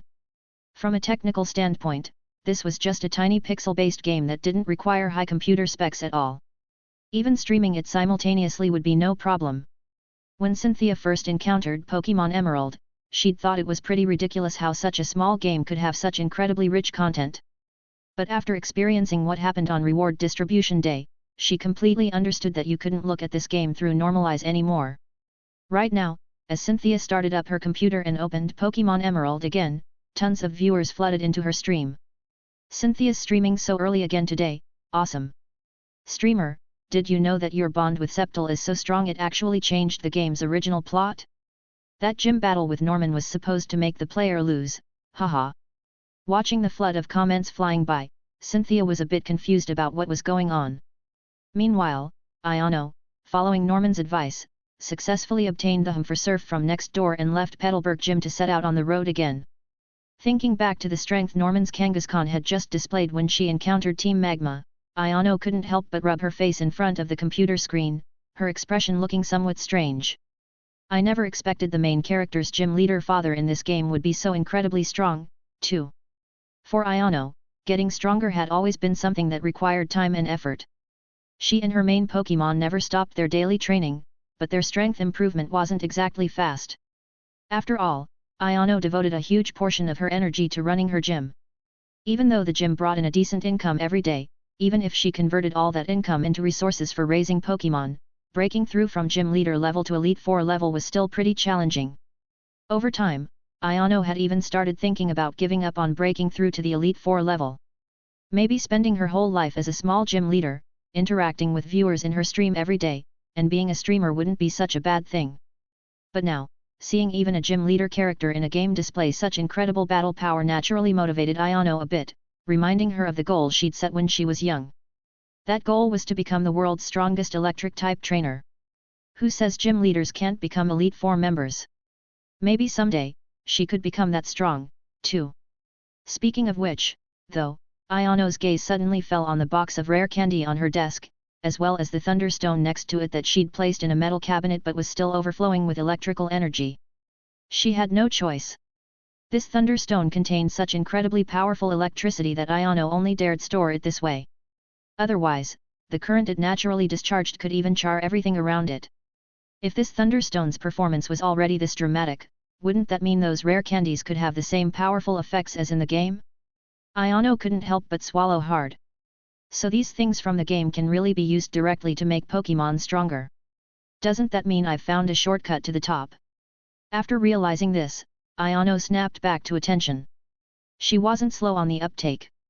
If this game distributed rewards based on rankings that could improve real Pokémon's battle power, then as more and more people learned about this, the competition for spots on the leaderboard would get more and more intense.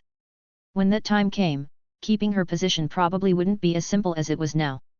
So while not many people knew this secret yet, she had to hurry up and create a gap between herself and all the other players. With that thought, Ayano got ready to set out again, but before that, she didn't forget one crucial thing. She controlled her character to go to the Pokémon Center, restored her team's condition, then released every one of her Pokémon. Ampharos, Magneton, Galvantula, Pikachu, and Manectric all appeared, looking up at Ayano and waiting for her instructions. They had no idea what happened after Mega Kangaskhan defeated them. They still thought Ayano hadn't passed the Petalburg Gym battle yet and that she was about to arrange their battle lineup right now. However, the next moment, Ayano's voice rang out with an apologetic tone. Everyone, you've all worked so hard during this time. Before this, I was so fixated on quickly getting badges that I ignored how you all felt. Now I want to say that you are all really amazing Pokémon who've stayed by my side and fought hard. Thank you. At these words, all the Pokémon's eyes lit up. Although their trainer's condition had seemed a bit off lately, after hearing these words, whatever had happened before didn't matter to them anymore. Ayano's voice continued. Not being able to beat that Pokémon just now really wasn't your fault. That Kangaskhan had some external power helping it, something called Mega Evolution. Let me explain it to you. Next, Ayano gave her Pokémon a detailed explanation of everything she'd learned about Mega Evolution. At the same time, she pressed the interact button in her bag and pulled out the Ampharosite, waving it in front of Ampharos. As long as I can get an item called a Keystone next, Ampharos, you can complete Mega Evolution just like it did. Come to think of it, I still don't know what kind of special abilities you'd get when you evolve. At these words, Ampharos's eyes immediately burst with brilliant light filled with anticipation. It had experienced firsthand just how powerful that Pokémon had been. Could it really complete that kind of evolution, too, and gain even stronger power? When the other Pokémon heard what Ayano said, they all turned their gazes toward her. Noticing this, she quickly spoke up. Of course, everyone else, even though I don't know if you can have this kind of evolutionary form like Ampharos, I promise I'll do everything I can to find the corresponding megastones for each of you. I'll try to make sure every one of you gets this evolution opportunity. I won't shortchange any of you. As soon as Ayano made this promise, all the Pokémon broke into happy smiles and started spinning around her joyfully. Magneton even pressed all its magnets against Ayano's face. And watching those Pokémon surrounding her game character, Ayano's face in front of the screen showed a genuine smile she hadn't worn in a long time. This familiar feeling getting along well with Pokémon. It felt really good. She took a deep breath. Alright then, let's head out. Now that she'd passed Norman's gym, the next step was to find that Pokémon called Zeraora. According to what that person on the forum had told her, that him called strength was pretty important. On one hand, you could only use strength to open the passage in Fiery Path to get that Pokémon that could help Zeraora. And on the other hand, this Pokémon itself sounded pretty impressive, so there was no reason to pass it up. It was just too bad this little guy apparently wasn't an electric type. Chapter 108 Ayano, wait, who are you, big guy? After setting off again, Ayano followed the intel she'd gathered from the forums earlier and headed toward the tunnel in Rustboro City. Sure enough, she quickly spotted a couple separated by two massive boulders. When Pikachu used the move Rock Smash, which it had learned beforehand, easily crushing the rocks, the guy handed over the for strength to Ayano. After some brief thought and hesitation, Ayano decided to have Pikachu learn the move. After all, with 6 Pokémon on the team, the one with the strongest physical attack power seemed to be Pikachu, who could evolve into Raichu later. But come to think of it, after learning strength, Pikachu now had a whopping 3 moves, Rock Smash, Flash, and Strength. The remaining move? Need I say it? Thunderbolt. This made Ayano feel pretty embarrassed. Why do moves have to take up a Pokémon's move slots anyway? That's a bit too user-unfriendly, isn't it? After obtaining strength, Ayano headed straight through the tunnel, successfully reaching Movili City, where the electric-type gym was located, and made her way toward the fiery path she'd visited before, quickly arriving there. After moving forward for a while, Ayano saw an even larger boulder blocking the path ahead. Unlike the rocks she'd smashed before, though, this was a huge round boulder. Clicking on it brought up the message, "This boulder appears to be movable using some method." Looking at this boulder, comments started flooding the livestream chat. So you're telling me a Pokémon that can blow the roof off a house with one move is helpless against this rock? Rock? I don't know, man, that's just how the code's written. Game developers, even if a legendary Pokémon showed up today, without strength, it'd have to walk around this boulder. Standing in front of the boulder, Ayano glanced at the livestream comments and couldn't help but smirk slightly. Looks like everyone's thinking the same thing I am. This game really is something else. It's got legendary Pokémon that transcend human understanding, and they can even hand out rewards to players out of thin air, but in-game, you still have to follow the rules and use the right move to push aside a boulder that's not even as tall as a person. Oh well, if these are the game rules, then I'll follow them properly. With that thought, Ayano sent out Pikachu and used strength to successfully push the massive round boulder to the end of the path, creating a way forward. The moment that huge boulder moved, massive amounts of white steam accompanied by extreme heat instantly gushed out from the passage, briefly covering Ayano's screen before slowly dissipating.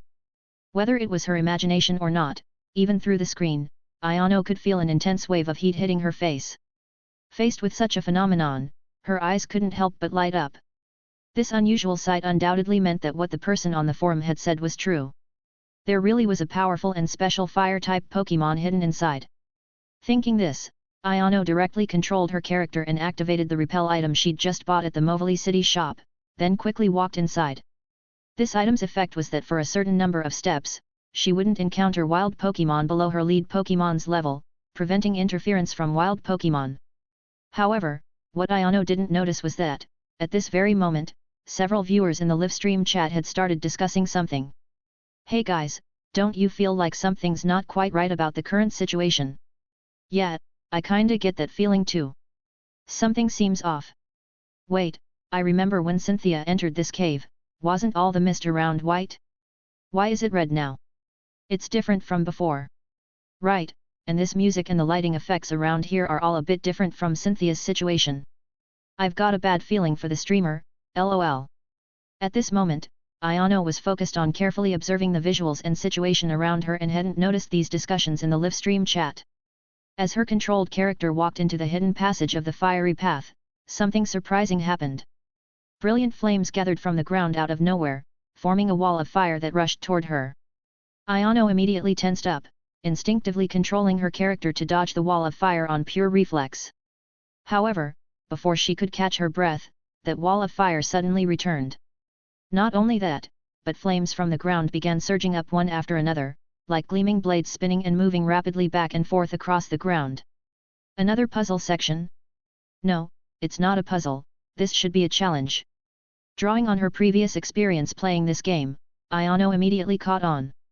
She began seriously entering a focused state, controlling her character to quickly and precisely dodge the rolling walls of fire in front of her. After a tense 30 seconds, her character finally successfully crossed that section of surging flames. Unlike Cynthia, as a streamer, she'd played plenty of video games before to liven up the atmosphere in her live stream. Among all games, what she was best at was precisely this type of action-based gameplay. Haha, even though this is the first time I've encountered this kind of stage in this game, all those previous games I played weren't for nothing. As Ayano spoke, her face couldn't help but show a smug smile. However, just as she finished speaking, in the newly opened area ahead of her character, walls of fire even more numerous and massive than before suddenly rose up. Along with them came fireballs constantly dancing and weaving rapidly back and forth through the air. The entire screen was momentarily shrouded in brilliant firelight, like a scene from hell. Looking at the scene before her, Ayano couldn't help but freeze for a moment. It's not over yet. This new challenge in the fiery path was obviously much more difficult than the previous one. Ayano's controlled character hadn't even taken a few steps before being hit by a fireball flying through the air. The screen went black, and her character returned to the starting point. Damn it, let's try again. But Ayano didn't get discouraged. She controlled her character and charged at the challenge in front of her again and again.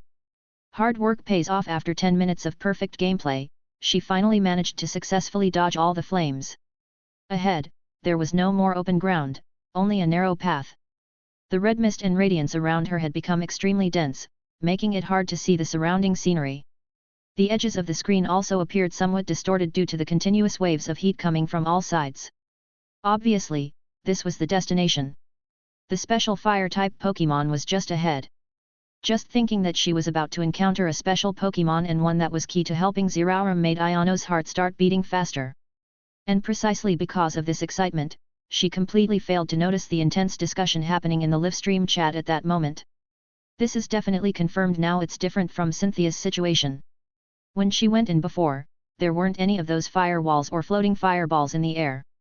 Holy crap, I'm getting the feeling this is a completely different Pokémon on the streamer's side. Don't just feel it, it definitely is. While the livestream audience was buzzing with discussion, Ayano took a step toward the area where the deep red steam was most concentrated. But the next moment, she suddenly found that her character couldn't move. Not only that, but an incredibly familiar feeling came over her once again. It was exactly the same powerful sense of oppression she'd felt when facing those legendary Pokémon in the cutscenes before. Here it comes. But Ayano's heart wasn't particularly nervous. The person on the forum had clearly told her that while the Pokémon she was about to encounter was quite powerful, it was very easy to get along with. They'd even said that after the encounter, there wouldn't even need to be a battle, it could directly join her team. But for some reason, feeling the powerful oppression emanating from that mass of fiery steam ahead of her right now, Ayano felt like something wasn't quite right. Combined with all those perilous flame challenge stages from before. Was this Pokémon really easy to get along with? However, just as Ayano was pondering this, an incredibly sharp bird cry suddenly exploded right next to her ear. The screen plunged into brief darkness, and a cutscene began to play. Flames danced wildly in the cave, like tens of thousands of crimson serpents twisting and coiling together, scorching the air into waves of heat. Suddenly, a blinding red light burst forth from deep within the sea of fire, as if some massive creature was tearing through the blazing flames to emerge. Faced with the brilliant firelight, Ayano instinctively raised her hand to shield her eyes, but through the gaps between her fingers, she glimpsed a pair of enormous wings spreading wide, wings composed entirely of flowing flames, with every feather bursting out tiny sparks. The red mist around them suddenly surged like living things, condensing into whirlpools in the heat waves. Another piercing bird cry cut through the inferno, and from within that smoke gradually emerged a long, graceful neck and streamlined body. Looking at that gradually forming fiery form, feeling the scorching heat and powerful presence rushing toward her, Ayano's nearly blank mind was left with only one final thought. This is a bird Pokémon? That body size, how is it so huge? How does this seem a bit different from what that person on the forum said? The next instant, in the raging flames, that sacred figure with its powerful aura had completely broken free from the fire curtain, the flames trailing from its feathers actually leaving lingering burn marks in the air. And it had completely revealed its form. It was unmistakably a giant bird burning with crimson flames all over its body. Golden flames rolled and flowed like lava across every one of its feathers, while those crimson pupils carried supreme majesty and sanctity, gazing down at the human before it from on high. Q. A cry many times more resonant than before echoed throughout the entire cave, followed by violent flames surging up all around, shrouding the entire cave in blazing fire. Before Ayano's eyes, a prompt suddenly popped up at that moment, directly pulling her into the battle interface. A wild legendary Pokémon, Moltres LV.75 has appeared. Ayano? Wait, dude? What happened to the cute and cuddly, no battle needed thing? Who the hell are you? Faced with the legendary Pokémon that had suddenly emerged from the fiery path cave at a whopping level 75, Ayano naturally didn't hesitate for a second before choosing to run away. The next moment, her screen went black, and her game character reappeared at the entrance to the fiery path. At this moment, Ayano still felt like she hadn't recovered from the shock of encountering that legendary Pokémon, unable to snap out of it for a long time, her heart pounding wildly. Even though she'd already seen plenty of so-called legendary Pokémon with her own eyes since starting this game. Even if she encountered one again right now, she'd still be stunned and overwhelmed by that kind of powerful oppression and presence. That was a terrifying existence that she simply didn't dare face with her current strength. After quite a while, Ayano's breathing finally calmed down a bit from its frantic pace, and her brain regained its ability to think. So what exactly went wrong here? How is this different from what was supposed to happen? After thinking it over, Ayano decided to log into the game forums to ask the person who had given her information about that Pokémon called Victini, to see if she'd gotten something crucial wrong. But just then, she suddenly noticed that the comments in her livestream chat had already started going crazy with discussion. Some of the viewers were discussing the legendary Pokémon that had just appeared. Holy crap, what was that Pokémon just now? A giant bird formed from flames? Do all legendary Pokémon look this badass? Are you already scared, stupid? Didn't you see the game prompt just now? That was Moltres, definitely a legendary Pokémon. I feel like I've heard of this guy before. Seems like rumors from the Kanto region mentioned it. But isn't this game set in the Hone region? While another group of viewers seemed to be discussing something else entirely. I told you this side was different from Cynthia's situation. She didn't have all these weird things when she went in. True, so what does this mean for our streamer? Does this mean she can't get that Pokémon called Victini anymore? Don't know, maybe the streamer should ask Cynthia. After all, she's the only player whose game progress is ahead of our streamers right now, and she's the only one who found Victini. At this moment, countless pieces of information flashed through Ayano's mind, making her suddenly realize something important. Cynthia the only player to obtain Victini?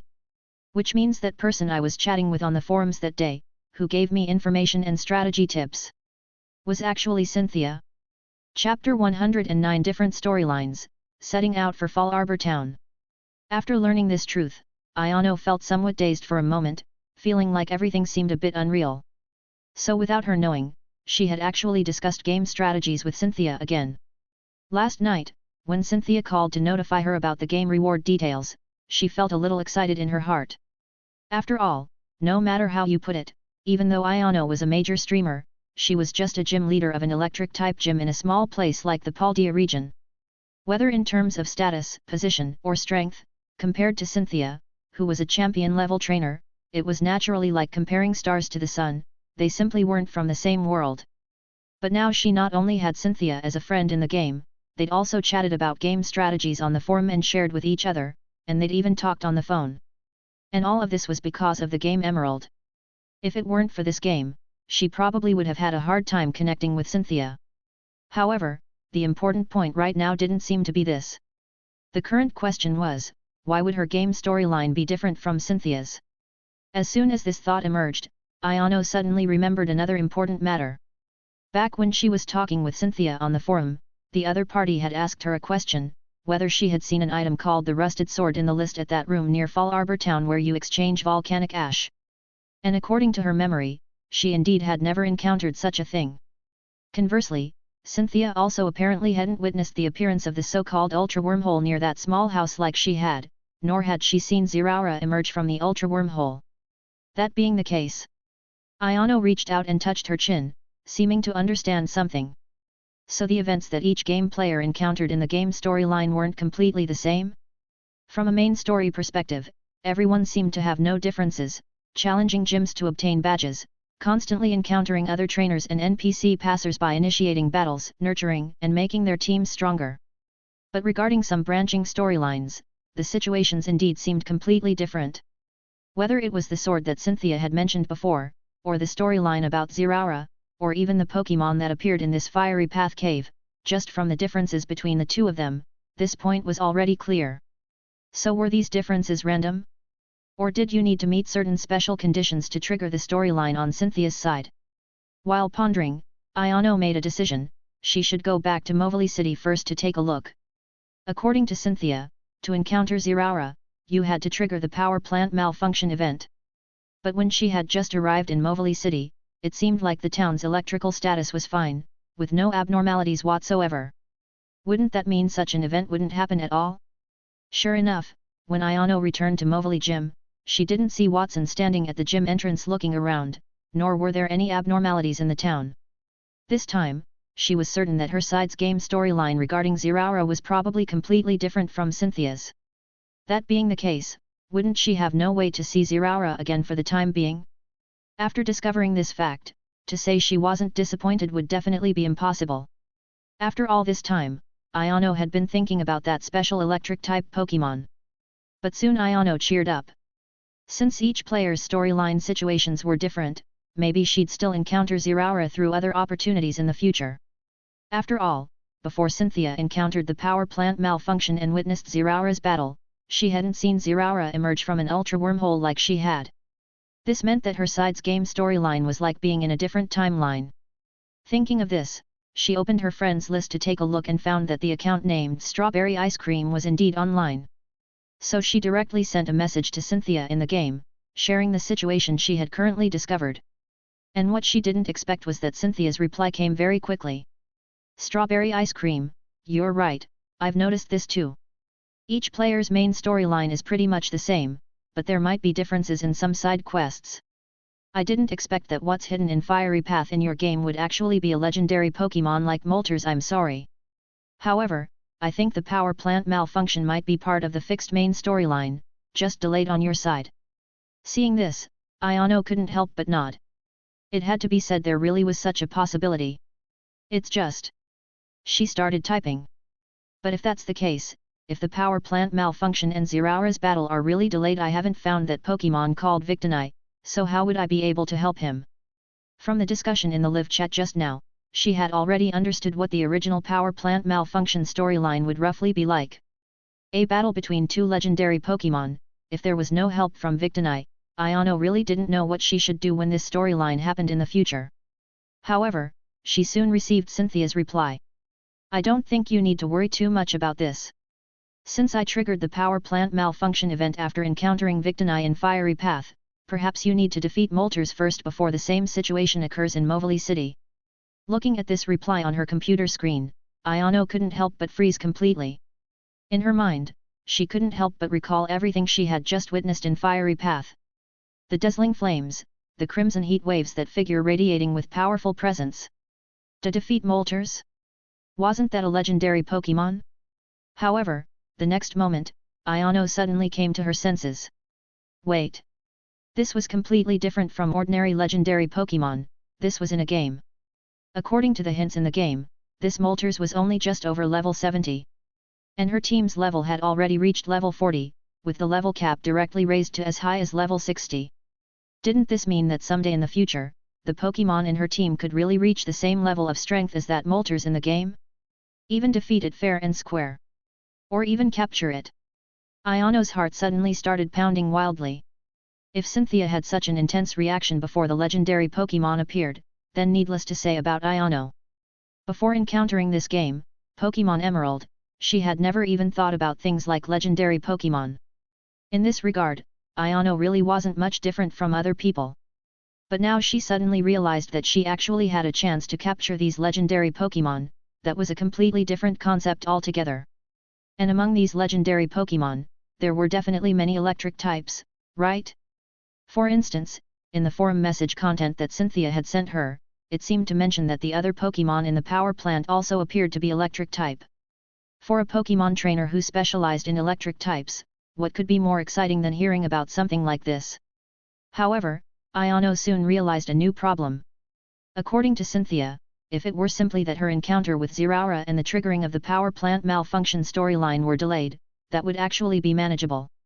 After all, by the time she could defeat that legendary Pokémon called Moltres, she should also be able to directly use her team's power in battle to help Zeraora defeat that other guy. But the problem was if the power plant storyline didn't happen as she speculated, but appeared ahead of schedule. At that time, if her team hadn't reached the level where they could participate in battles between legendary Pokémon, what means would she use to help Zeraora? According to Cynthia's description, originally, Zeraora couldn't beat that other legendary Pokémon. Ayano couldn't help but start getting a headache. The good news was that Cynthia, on the other end, also seemed to realize this point. However, if that power plant malfunction storyline happens ahead of schedule, you indeed won't have a way to help Zeraora at that time. After all, you might not be able to find Victini like I did. But regarding this point, I also have an idea. Remember the Grassidia flower I mentioned before? That kind of flower seems to have extremely strong effects for healing Pokémon's injuries and restoring their stamina. As long as you can get the petals of this flower, even if the power plant storyline appears ahead of schedule, relying on the Grassidia flower, you can still heal Zeraora's injuries and let him defeat Regieleki. Next, I should encounter some places suitable for planting Grassidia flowers. Once I successfully grow them, I'll tell you immediately. Before then, you should go to the flower bed to the left of Movili City and see if you can get seeds for this flower. Consider it preparing ahead of time. Looking at this string of messages before her, Ayano couldn't help but nod repeatedly and immediately sent a reply message. Alright, thanks, Cynthia. If the situation were really as Cynthia said, then this matter naturally wouldn't be such a big problem. She just needed to get those Grassidia flower seeds next and wait quietly for good news from Cynthia. But if the power plant storyline appeared ahead of schedule before she got this flower, then there really would be no solution. However, according to Ayano's estimation, this game probably wouldn't be so insane as to do that, right? Perhaps it was precisely because Cynthia obtained Victini that she triggered that power plant storyline ahead of schedule. Otherwise, she really couldn't think of how an ordinary player at this stage could participate in a battle between two legendary Pokémon. As Ayano pondered, Cynthia's reply message had already arrived. You're welcome. If there's any information about Ultra Wormholes, please remember to share it with me immediately. Besides that, I now need to find another thing, a beautiful thing. If you see any items related to these words, please contact me as well. Beautiful thing? What was that used for? Although she was a bit confused about what this thing actually was, Ayano still firmly memorized it and immediately gave her reply. Okay, no problem. At the same time, the chat in the live stream also began scrolling and refreshing like crazy. The streamers really made it now, getting so close with Cynthia already. Yeah, these two are already so close. Praise the game, games really are the great ladder connecting social interactions. But speaking of which, why do I feel like ever since leaving Petalburg Woods, everyone's game storylines and processes have been a bit different? Could it be that everyone's storyline is different? You asking me? I don't know, Jack. I'm still stuck in Petalburg Woods and can't get out. Who the heck arranged so many bug catchers in the forest? My Trico's about to get chewed into a sieve. Guy above, that's what happens when you don't choose Torchic as your starter. Not everyone's as skilled as Cynthia, haha. Meanwhile, on the other side. After sending the in-game message to Ayano, Cynthia arrived at the beach on the right side of Movili City. After dealing with several water-type trainers blocking the way, she used Polyper's newly learned surf to cross the water surface and successfully reached the opposite shore. The good news was that during the brief moment of touching the water surface, she didn't encounter Gyarados again like before, which truly made Cynthia breathe a slight sigh of relief after reaching shore. However, the chat in the live stream seemed somewhat disappointed. Where's Gyarados? It's broad daylight, did Dragon Bro go to sleep? Ha ha ha ha, I thought the streamer would encounter Gyarados every time she got near water. Turns out it only happens when fishing. Do you understand what a conceptual fishing rod is?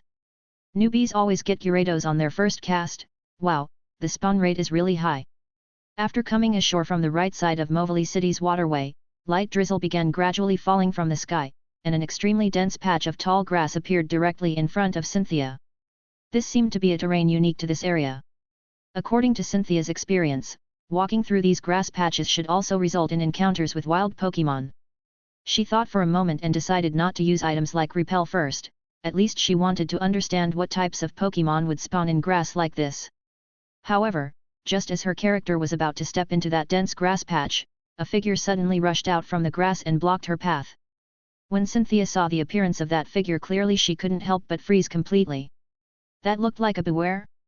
This Beware looked completely ordinary, almost identical to her own, nearly making Cynthia think her Beware had secretly run out.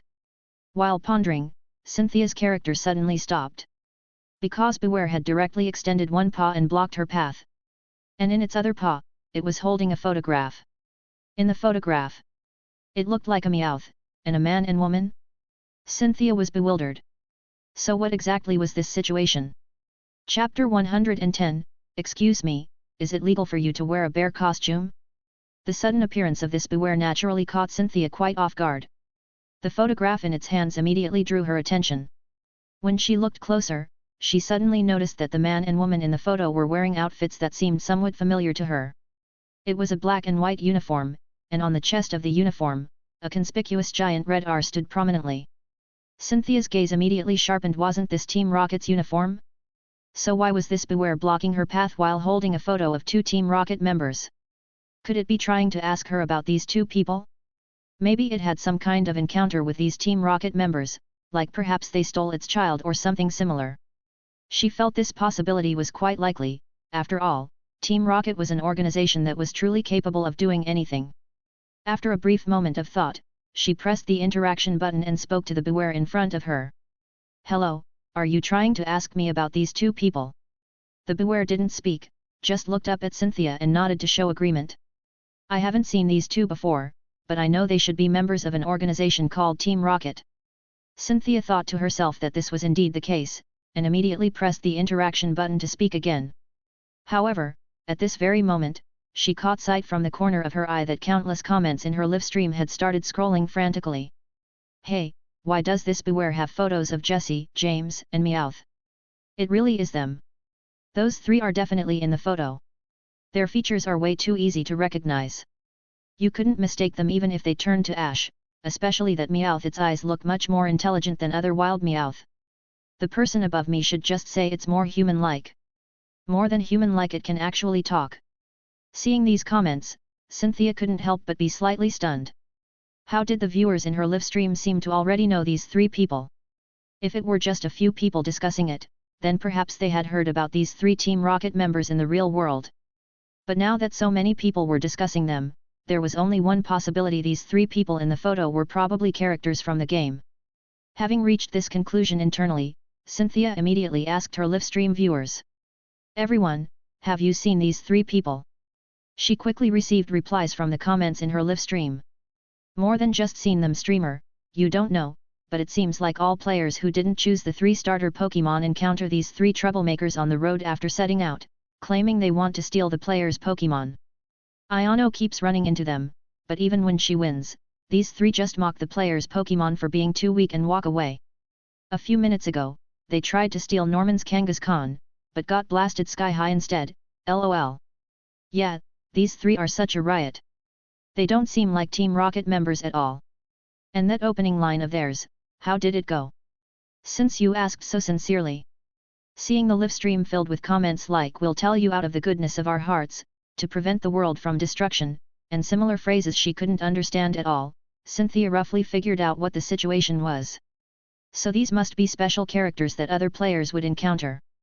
No wonder she hadn't seen them before. After all, she had chosen Trico as her starter Pokémon, right?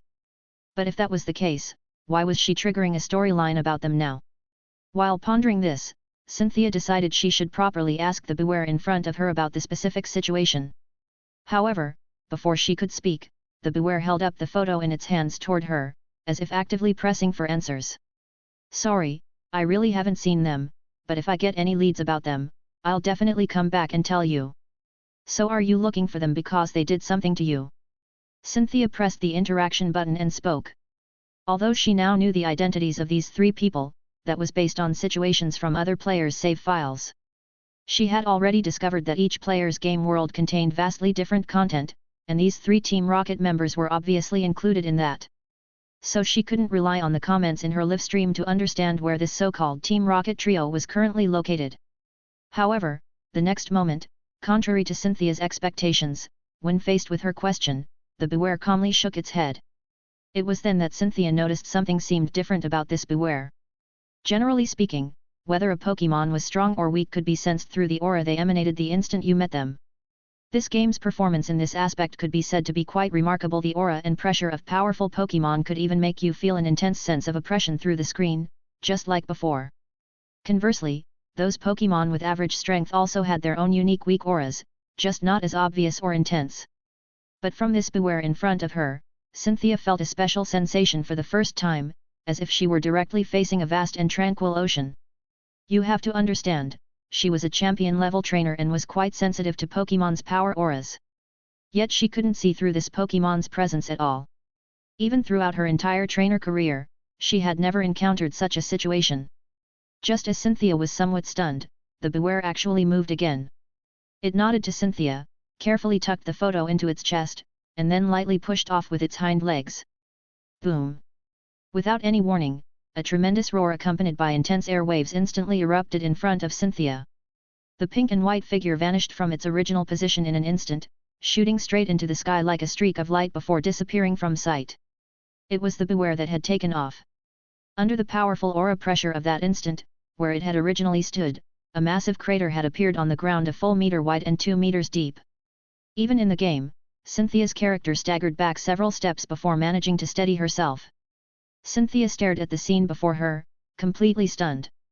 Even champion-level Pokémon couldn't just casually kick off the ground to take flight while leaving such a massive crater behind. So what exactly was going on with this thing? Faced with this scene, the comments in the livestream naturally erupted into chaos. Holy crap, is this Beware some legendary Pokémon in disguise? That was insane. I felt something was off about it the moment it appeared. My instincts are always spot on. So what's the deal between Jesse, James, and this Beware? Don't tell me they ticked it off. That would be game over for them. Dude, they're Team Rocket. It's totally normal for them to do bad stuff. Why are you worrying about them? Meanwhile, Cynthia, in front of the screen, reflected on the powerful presence and overwhelming pressure she'd just experienced, her thoughts somewhat turbulent. That exaggerated display had confirmed one thing for Cynthia, that Beware was definitely no ordinary Pokémon.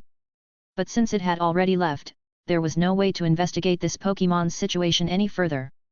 Cynthia couldn't help but start thinking again. Given this game's style, there was absolutely no way it would randomly place such a powerful Beware in front of her for no reason. Although the game didn't have clear quest panels or objectives, she had already determined that this Beware must be connected to some storyline or mission. And if there was a mission, there would definitely be rewards. If there were rewards, then there was absolutely no reason to pass it up. From this perspective, if she encountered the Team Rocket trio in the future and had another chance to meet this Beware, providing it with information about the Team Rocket trio might advance this quest. But thinking about it, given how incredibly powerful this Beware was, based on the strength of those 3 Team Rocket members as described by her livestream viewers' comments, they probably couldn't cause it any negative effects, right? So what exactly did it want with those 3 people? Cynthia shook her head, deciding not to think about it anymore. She'd deal with it if she ever got a chance to encounter those 3 Team Rocket members like Iono had. But speaking of which, Cynthia looked up toward the sky on the screen, seeming somewhat dazed for a moment.